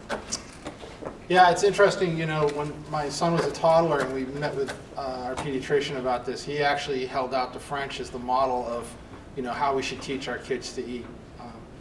You know, she said, she sort of contrasted what we feed kids in America versus what they feed kids in France, and told us how to, you know, incorporate those sorts of things by just constant repetition and sort of modeling that that's the right thing to eat. To answer the question, you know, this is the first year that my son's eaten school lunch, and I'm sort of equally horrified by by what they give him. I'm not sure why that is. It sounds like it's partly a state issue, but I would love to dig into that. I'm like a lot of Americans, you know, my awareness of different nutritional approaches has expanded a lot over the years. 15 years ago, I didn't know what a vegan was, and now I think I have like 10 vegan cookbooks. I try to cook out of them whenever I can, because I've learned, like a lot of people have, the value of eating better. So I guess to answer the question, it's you know, it's something I would love to look into, but I don't have any direct experience with why they are just, you know, all the kids are cheesetarians and pastafarians. I don't know. Eric Spencer. Okay, well, first of all, I'm hungry now. Second of all, I have bad news because the freshman class has been actively engaged in polling the student body to determine what meals are most preferable, and you've got it, cheese pizza won. So one thing that we're going to be up against is the fact that the student body is now, for better or worse, actively engaged in their lunch choices, and this is some of what they've been requesting. I too remember a time, I actually remember weeding the memorial gardens and watering the memorial gardens. So we do have gardens at both schools, and it's definitely something that we've let go during COVID. I don't know if everybody knows, but during COVID, all school lunches became free. I think that's a statewide mandate. So a bunch of things have become uniform that were never uniform in the past, and I do think we're going to have an opportunity to move back to trying to involve those gardens, both in terms, I mean, the gardens used to be not only part of the food we ate, but also part of science class. So I think you're going to see more of that, and that would certainly be something that we could consider more. Ms. Mitchell. I think we all know that the school food is not that great. The elementary school food is even worse. My sixth grader at middle school actually loves the food. So I reached out to Pam as well last week and asked exactly the same question. What can we do better to improve the food quality? I do think that there's some contractual agreement we currently have with the food vendor. So I do think one thing I would like to understand more is what is our existing contractual agreement? What can we add on in addition for the healthier food for kids? Keep in mind, if I remember it correctly, Pam, is we have been running deficits in our food budget. So I would like to look at the numbers to see how we can turn this around. At the same time, to also improve the quality of the food. I do think that we need to approach this from both sides. Next question. I'll get you next. Hi, Deb Bradley, Forest Street. This is a question for Kristen McLaughlin. This is a question for Kristen McLaughlin. In the cricket, you stated complete transparency on any social agendas being promoted in our schools is in order. This includes books in the library. So it's sort of a two-portion question. First is, it sounds like you have concerns about social agendas being promoted in the school system, so I'd like to know what those concerns are. And the second question I have is about books in the library. Do you have concerns about books pertaining to the history of civil rights in this country, or literature regarding the Holocaust or the LGBTQ community? And if so, what are those concerns? Thank you. So I think what she's referring to in the cricket is, I don't have the exact quote in front of me, but I stated it briefly again in my introduction. Any social agendas that may be pushed onto our children, I think the parents should be aware of. As far as books go, I referenced on my Facebook page a book that was going to be read to third graders in the Danvers Public School District. Danvers Public School gave parents 1 week notice before they started instituting gender identity curriculum right before spring break this past April. The parents were notified in each grade what book their child would be read, and that was it. The teachers were not trained as to how to incorporate that into the classroom. All they were told was to read a book, and the parents were told that this is the book that their child would be read on each grade level, first grade, second grade, third grade, and I'm assuming through fifth. So my position is that parents in our district, should that go to our district, should this come up as a topic before our community, my position is that us as parents should be informed that this is going to happen, that our children are going to be read these books. And if you have a concern, if it's a family issue, if it's a personal issue, if you want to address those issues with your kids first before they go to school in first grade and hear about them, then the parents should have knowledge and awareness, and there should be transparency with what our kids are learning and being taught in school. So as far as the transparency goes and books in the library, I didn't physically mean in the library. I meant books in the classroom, I guess is a better way to say it. And maybe I should have said it better in the cricket, but books our kids are being read is just one piece of this curriculum that other districts are incorporating. And I have no problem with the curriculum. I have a problem with the parents not being told it was happening and not understanding what's happening and not knowing it was going to happen and not having a say in it. So it's not about what the curriculum entailed. My problem with the other districts was the parents didn't know. There was no notice, there was no transparency, and the parents were left dumbfounded when their kids came home and they didn't know what happened in school that day. And like I said about calculus in first grade, there are some topics that some families want to save for their kids when they get older, and maybe not a first or second grade issue. So I think those are times and reasons and concerns parents in our community may have, and foresee that coming forward to our district. And my position is transparency with the parents and having the parents talk to me and or the school committee, and just knowing what's happening with our kids when we're not with them. Does that answer your question pretty much? So that was a question specifically to Ms. McLaughlin. I'm going to go back for the next question back here.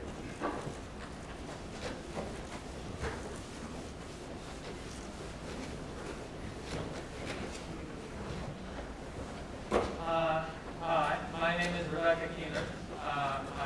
I've lived in Manchester for 15 years, and my question is for Mrs. McLaughlin. I tried writing something several times for this, but I never could quite get my words right for exactly what I wanted to say. So I'm just going to I'm going to follow my heart, I guess you could say. So as you can probably tell by my name and voice, I am a transgender teenager who attends Manchester-Essex High School.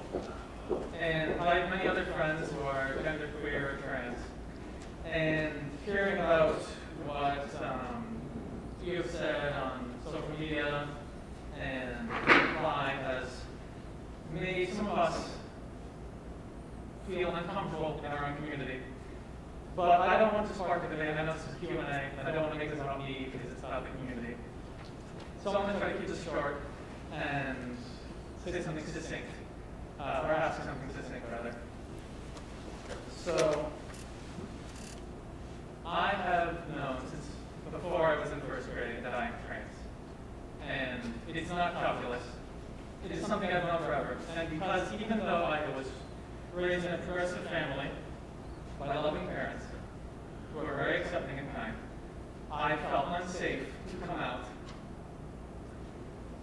to even my parents until I was 16. And to put transgender people under scrutiny, because that's what putting these books up to parents' difficult decisions, it is creating a rift between children, transgender kids and not. It creates an abnormal and a normal. And this notion has made me and many of my friends uncomfortable. So my question is, what are you willing to do to make accommodations for gender-queer youth to feel comfortable and accepted in their own community?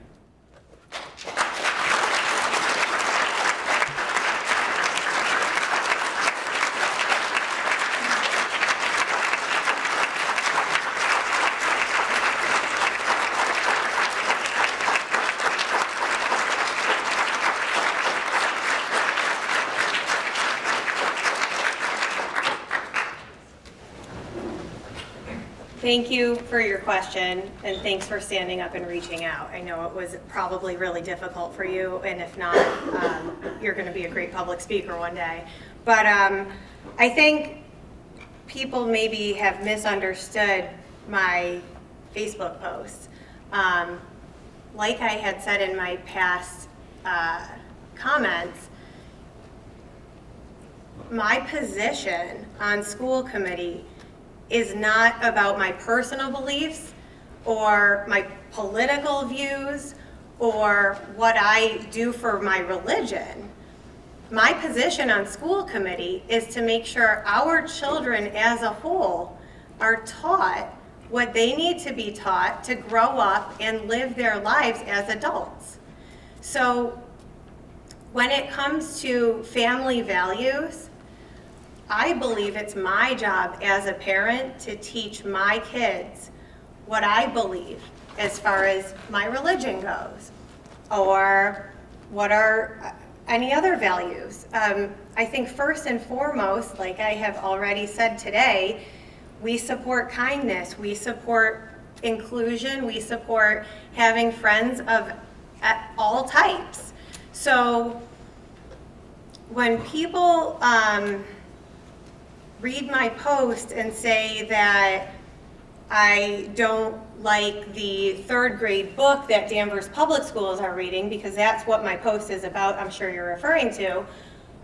If you really read what I wrote, I said the parents weren't informed, the parents didn't know it was coming until a week before school vacation, and the parents want to know what their kids are going to be learning in that third grade classroom as 8-year-olds before their kids are learning about it. For example, the post I'm talking about is about a book where there's, I believe, I didn't actually read the whole book, but I believe it's about a girl that is in elementary school and she thinks she's a boy. And in third grade, they're reading it. And there was a synopsis given to the Danvers parents, which I read, and that was it. They read it in school. The parents weren't given a copy. The parents don't know how to address their children when they came home. And being a Danvers native, I spoke with a lot of my friends that have third graders in Danvers Public Schools. Almost every single parent was really disappointed. I'm sorry, I don't think you're answering the question that the student asked. Excuse me. Let me handle that. What you would do to support students? Well, like I said, I don't believe my role as a school committee member is necessarily to address these issues.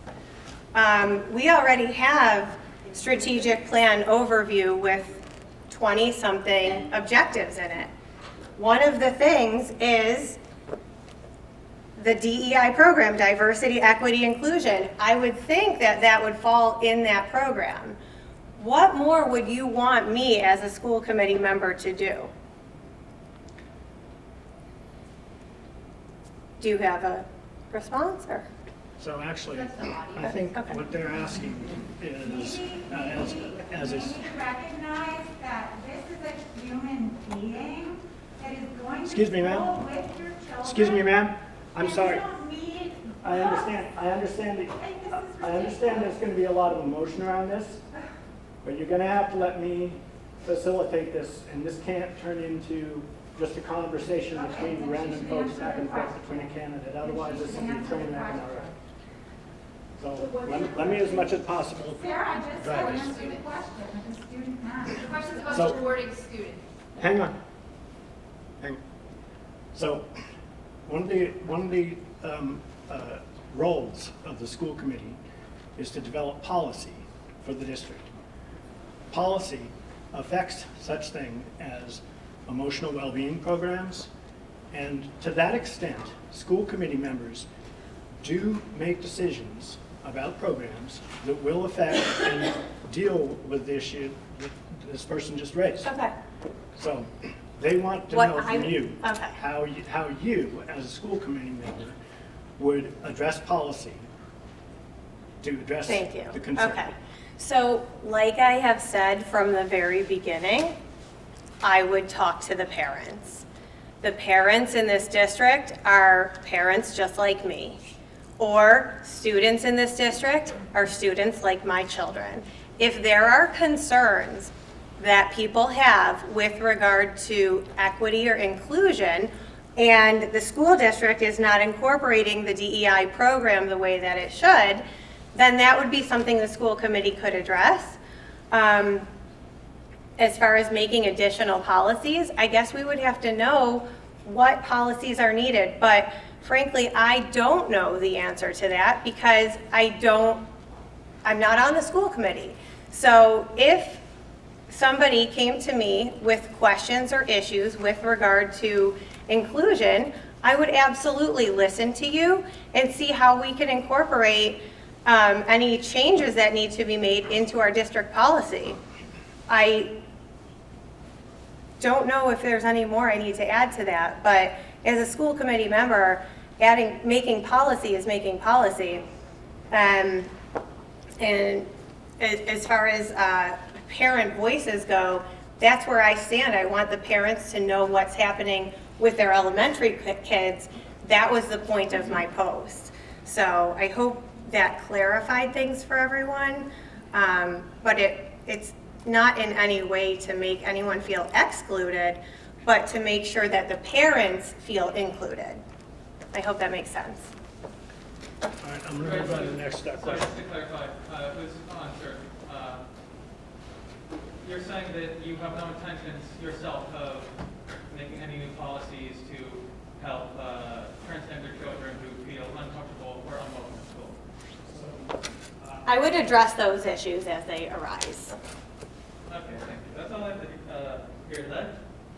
I'm not everyone.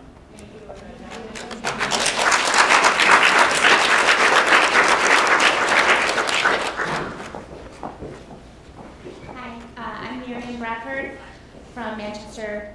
No relation to Eric Bradford. It's the Pilgrims. We do live on the same street. I moved here the same week of 8 years ago, so that is odd. So my question, oh shoot, my phone is like archaic technology. So I do want to say, many people in town know that I worked at Disney when I first graduated from college, which was way back in 1997. And as we know, the month of June is Gay Pride Month. And there was, and still is, a program that happened pretty organically and now is run called Gay Days, where gay couples would come and feel comfortable to hold hands in public and wear a red shirt. At the time, I worked at the front desk of the Contemporary Resort, and I had several people come to me and complain that nobody told them that these people would be there. And here I am, 20 years old, with my wanting to make everybody happy at Disney, and I said to them, we didn't warn anyone that you were coming. And that's how I feel about any type of person being on a school committee who is putting out there an idea that parents should have control over social and emotional issues in a public education. My direct question for Kristen is that you mentioned point blank that your trust in the school and teachers for academics. Specifically, you stated math, science, and reading. And you mentioned not trusting them for teaching social and emotional issues to our children. Do you think there is any space for educators to know more than the parents about what exactly is appropriate social and emotional education in a public school setting? Actually, hang on. So I'm going to take a liberty and recast this question just a little bit so that all the members have an opportunity to answer an aspect of it that I think is probably fairly important. And the way I'll rephrase it is, we typically classically have a notion of educators as providing academic instruction. To what extent do you feel by law and by policy the district, and in what manner does the district have a responsibility, an obligation, or a business to teach social, historical, emotional issues within their curriculum? And if you object to my rephrasing of that question, all right. So we're going to go randomly, and my little random name selection app says Ms. McLaughlin. So,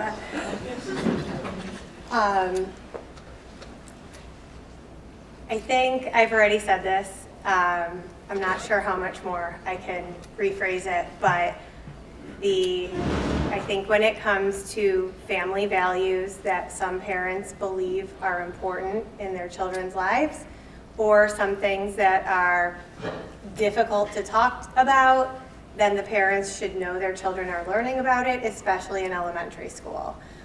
When we get to middle and high school, children are more independent, and they can read books, they can go to PG-13 movies, they can go on YouTube without me as the parent watching them over their shoulder. So I think when it comes to social issues or core family values, then in elementary school, the parents should know it's happening if the children are being taught social issues. If it's academic issues, I think as a parent, we hope our children are being taught academic issues. So my platform is, if I have a platform, parent knowledge and transparency and school district accountability. And so that's still, since 7 o'clock, now at 9 o'clock, what I stand for, and what I'm going to continue to support. I want the parents to know that they have a voice in our community, and if the parents disagree with something that the school board's doing, or if the parents have concerns that they want addressed, or if 600 parents want to talk at a school committee meeting and not get muted on Zoom, that they have an opportunity to speak their voice, and they could speak it to me if we don't have time for 600 parents to talk on Zoom on a school committee meeting. But I want to be a voice for the parents and the community as a whole, to have somebody on the school committee that will address real life concerns. And if that means parents are knowledgeable about what their elementary 8, 9, 10, 5-year-olds are learning, then that's what I stand for. Ms. Mitchell. Personally, I do think that when we are limiting specific things, well, first of all, this is public school, which represents what's happening in the world today. So I do believe that when you're limiting specific things to your children, that is creating a divide, not just within the school body, also in your children's mind, in my opinion, personally, just based on my experience. Because children, they do get it really quickly, and they do learn things very early on. But it's about how you introduce it to them, the different topic. Just like I mentioned earlier, my 6-year-old is going to receive things differently than my 12-year-old when it comes to specific social topics. But it's not, for me, it's not just about the academics. I'd rather to have a well-rounded, good human as college graduate than an ignorant PhD, that, in my opinion. So I do think it's very important to make sure that we continue to be aware of the social issues and then continue to raise the awareness to our children and among ourselves. For the adults too, we can continue to learn. I see in the past few weeks how this community gets divided into the different topics. I do think that we do need to come together. It's not just about I do think that all these topics need to be embedded into what the teachers teach every day, because we cannot be talking to our kids during the day they're in school. The teacher need to embed the material to whatever that's appropriate. At home, we need to teach our children to whatever that's appropriate. I get that different households might have different expectations, but I do think that we need to be inclusive and to make sure that we are introducing all the real issues to our children at different age, whatever that's appropriate. Mr. Bradford. So since it's after 9 o'clock now, people are starting to leave, I just wanted to take this opportunity, I'm sure I speak on behalf of all the other candidates, to thank Eli, Erika, the Cricket, and everybody who is working on this project, everybody who showed up tonight. I was told it would be maybe 10 people, and it's a lot of, and it's fantastic. I mean, it makes it worth doing, and I think we're having some good discussions here. To answer the question, I sort of referred to this earlier. I think to some extent it's a moot point because there's a law in Massachusetts, so the question becomes, do we change the law? For the school committee to make changes to the policy around the law, I really don't think there's much of a difference between the year the law was enacted and now, because the law is very general and it relies on the discretion of the teacher to determine what parents should be notified about. I think on a personal level, a lot of the topics that we're talking about are just things that are true in the world. My son found out about homosexual couples when I brought him to see my friend when he was 3 years old, the best man at my wedding, and his boyfriend. And that was a very easy conversation. He didn't need to worry about, well, this is strange. I wasn't hiding anything from him. And I think when we talk about, parents have the opportunity to hide things from their kids. That's by law. I don't agree with that personally. But you have the chance to do that. Again, as the son of educators, I tend to trust educators to take the temperature of the community, to understand what's going to be acceptable and what's not going to be acceptable. I think we've been talking a lot about a social media post here. I think if you go look at that social media post, I was very encouraged to see that a lot of the people who came down on the side of, letting, not hiding these things from kids were from Manchester. And a lot of the people who were pushing back were from Florida and other places. So. Ms. Spencer. Thanks. I think your question was what our role is in teaching diversity to our students, right? It was... I've lost track a little bit. Yeah, that's fine. It was actually, in what manner and to what degree do social and emotional well-being topics fit into the curriculum, and should they how should they be fit into the curriculum, and should they? So my view on that is diversity and inclusion is a framework through which our educators teach students to access the curriculum. And I think this happens throughout, from K through 12. Teaching diversity and inclusion can start really early, and it doesn't have to be the type of diversity we might be talking about right now. It happens all the time. It happens in a math class. I don't think you can separate out this approach and this framework from what some of us have referred to as the core subjects. I think we should constantly be teaching through a framework of inclusion and tolerance.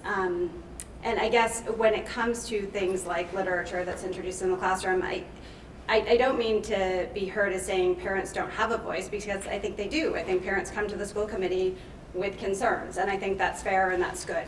But at the same time, I do think that we should be hiring the very best educators. It's something we haven't talked enough about tonight, but that is really what a major goal of our school system should be.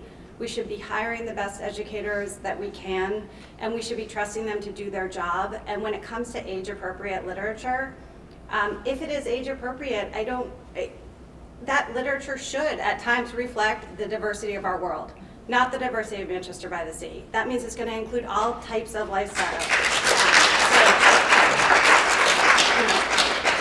In that sense, I do not want my kids learning about inappropriate things at a young age, but I do want age-appropriate books that deal with different topics. And you know what? I kind of welcome, as a parent, tough topics. Give me a tough conversation with my kids. I welcome that. That's education. That's what I think it's all about.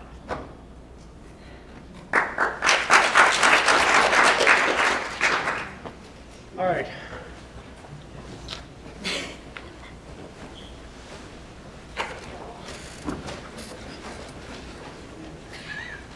Good evening. Thank you all for being here, for being so candid in your answers. I'm just wondering, I know my name is Eleanor Jeffrey, and I live in Manchester. And this, might be a little unpopular, but I'd like to know, from when you're talking about inclusion from a minority perspective, as in, when someone has a different opinion. What would you do for children who have a different religious view than one that's described that you've all been talking about this evening? Now, I understand that Kristen is leaving it to the parents, but what would you do to protect my child if I would want both my girls to be respectful to any child they encounter, but if I have a different view of the sexual agenda that I feel is being promoted in the schools, what will you do to protect my child who might have a different opinion?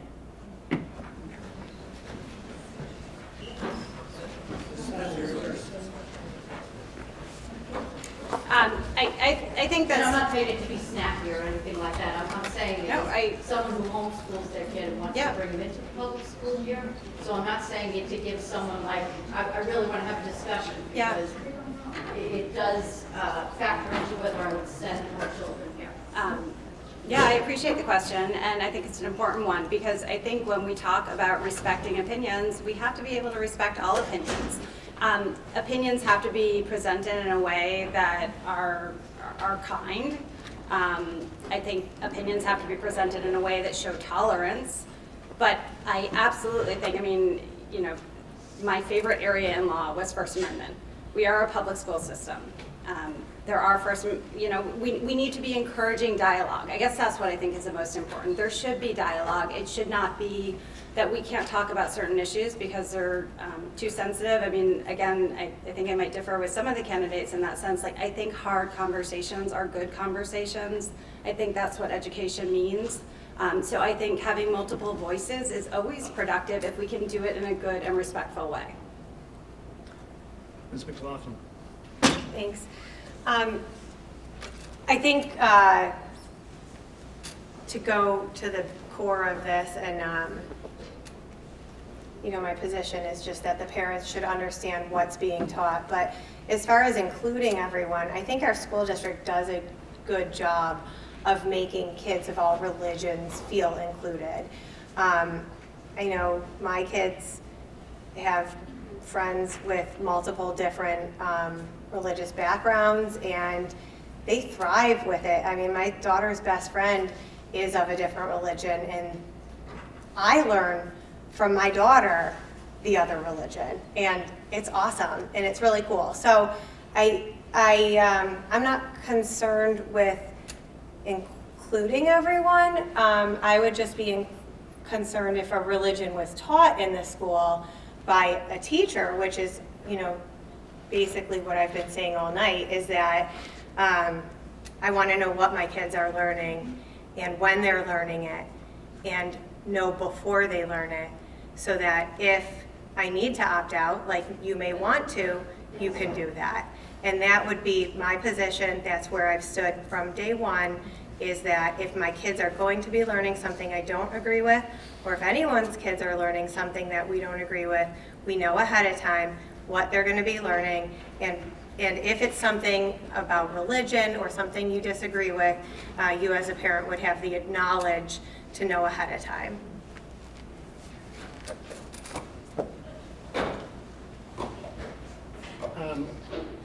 Ms. McLaughlin, can you clarify what you mean by opt-out? I don't know what the policies are in the district on opting out, but I know that I'll find out if I'm a school committee member. And I know if I disagree with something that my kids are going to be taught, I won't be sending them that day for that portion of the program. So I don't know. I don't know everything. I don't know all the answers, but I know that if I disagree with something, or if my kid is too young to be learning something that we don't talk about at home because they're in first grade and I don't think they're age appropriate to learn about it yet, then I would want a provision to not put my kid in that class that day. I don't know if that exists, but I would look into it. Mr. Bradford. I think I lost the thread of the question a little bit. I think you're asking about religion specifically. It kind of turned toward. Well, I'm, you know, and I appreciate you all dialoguing about this.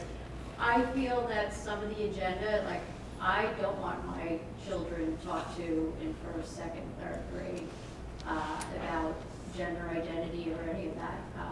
You know, I want my child to be considerate to everyone else, just as I wouldn't expect, other people wouldn't expect me to put on them what I think.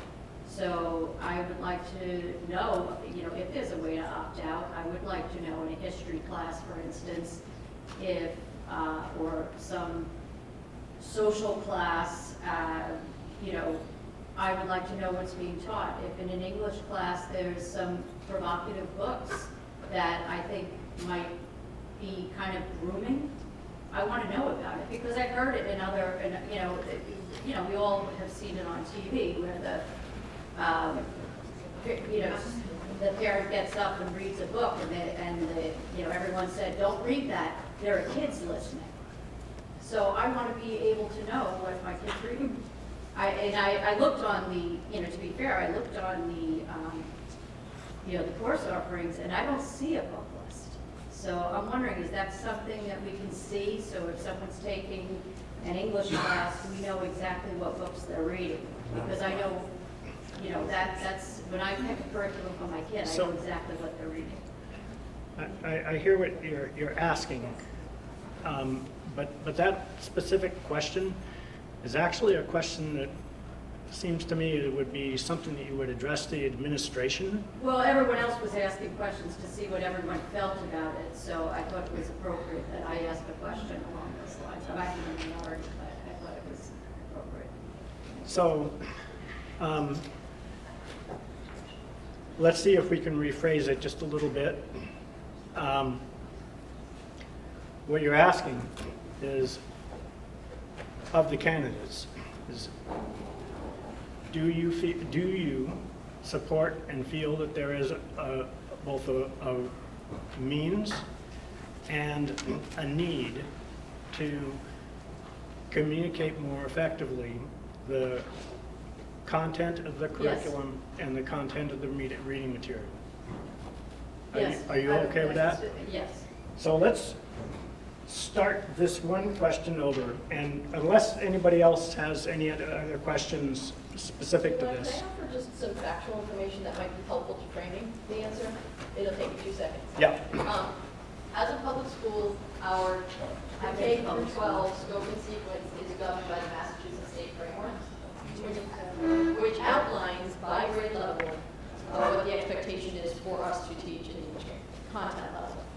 Our teachers are excellent and they make excellent decisions on behalf of their students, but they're not generating curriculum independently in each classroom.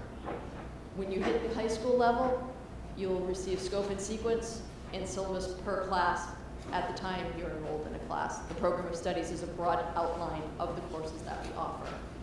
The majority of elementary programs are national programs. I wish Literacy Women was still here because we did align 3 years ago to the science of reading guidelines that were put out by the MERSC, ESC. So I just want to make sure that everyone's clear that while there's some level of teacher responsibility for putting materials together and developing lessons, we are obligated to adhere to the state frameworks, which includes all of the topics that we've been discussing tonight: LGBTQ issues, issues of DEI, which is a process, not a curriculum. And we will continue to follow those guidelines until the state tells us we cannot. So, given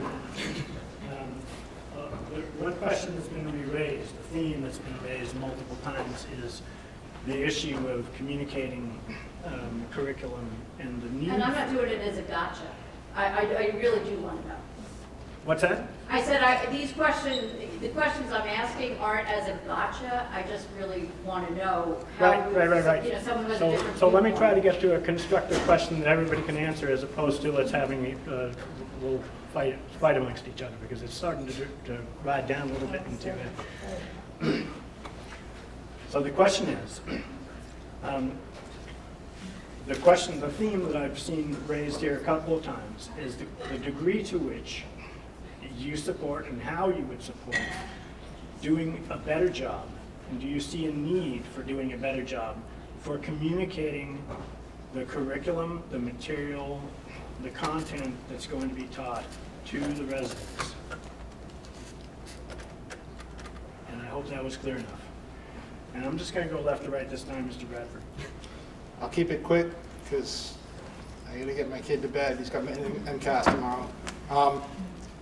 Yeah, I think, as I said before, I think that any teacher that you would reach out to would provide you with a list of books. I think in a lot of cases it wouldn't occur to teachers that any of the curriculum that they're providing would necessarily be offensive to anyone.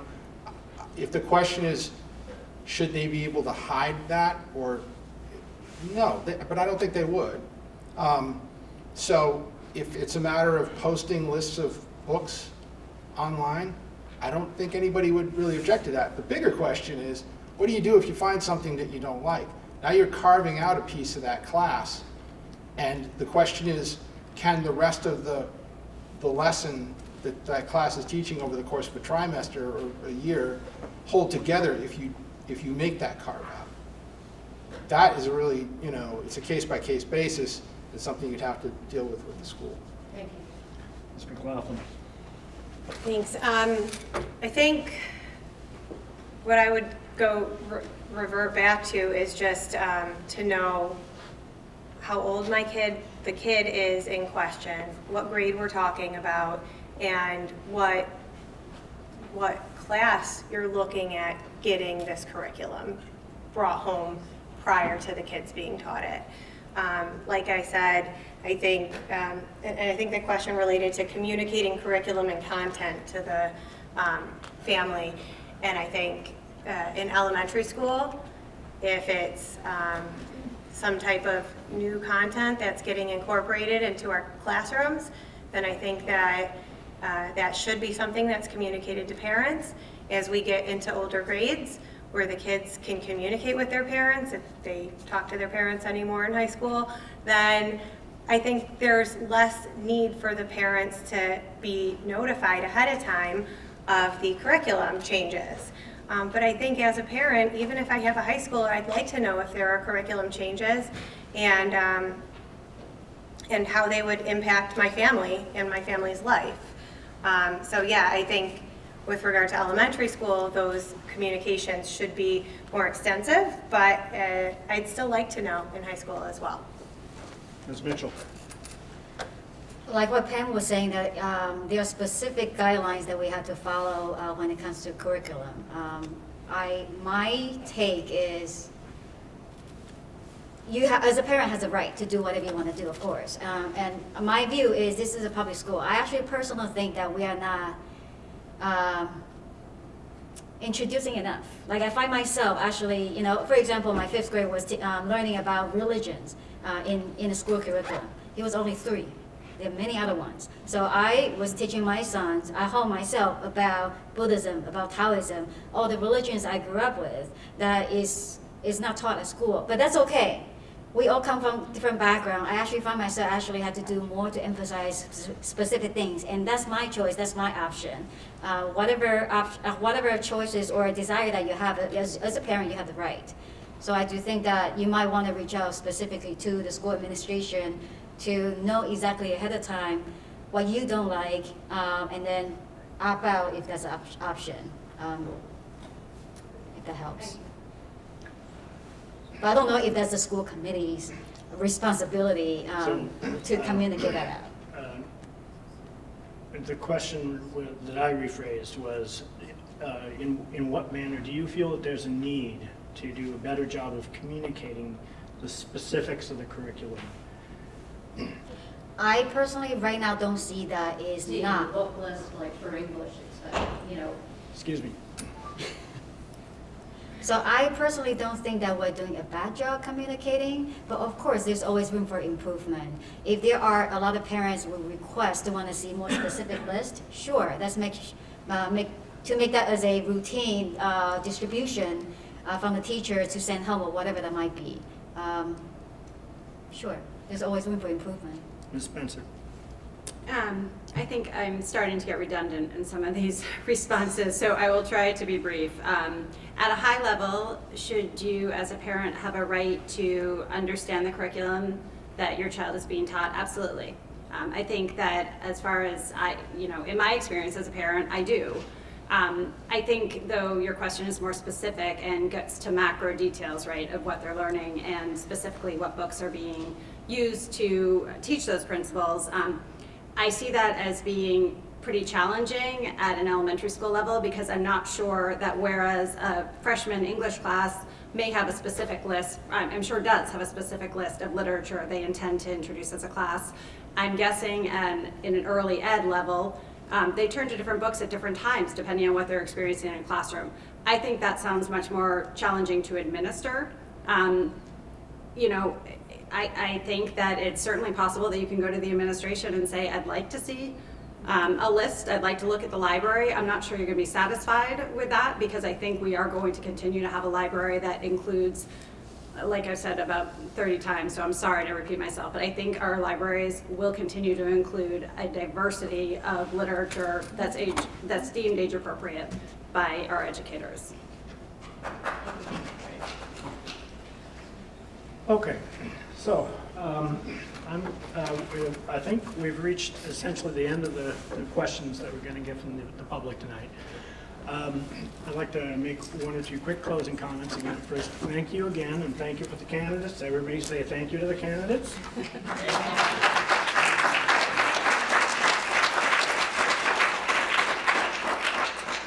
And I guess I'd like to say one thing about these types of sessions and why I think they're important and why I hope that we see more of them in the future.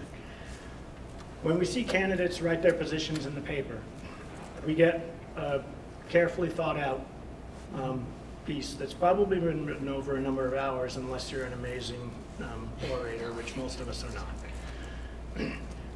And when you see candidates answer questions that they've been given ahead of time, you get something similar with a little bit of a different tilt on it because it's different public speaking. But these sessions, these extended sessions, are actually really important because they give you the opportunity to see how the candidates react to your questions. And how candidates react to your questions is very important. It gives you an idea of how they're going to perform in public debate. So I think in the future, more events that are extended like this, even if they're uncomfortable in some respects, are extremely important. And I very much appreciate everybody participating tonight because this entire process is extremely important to the ongoing well-being for staying here well over the time that was prescribed.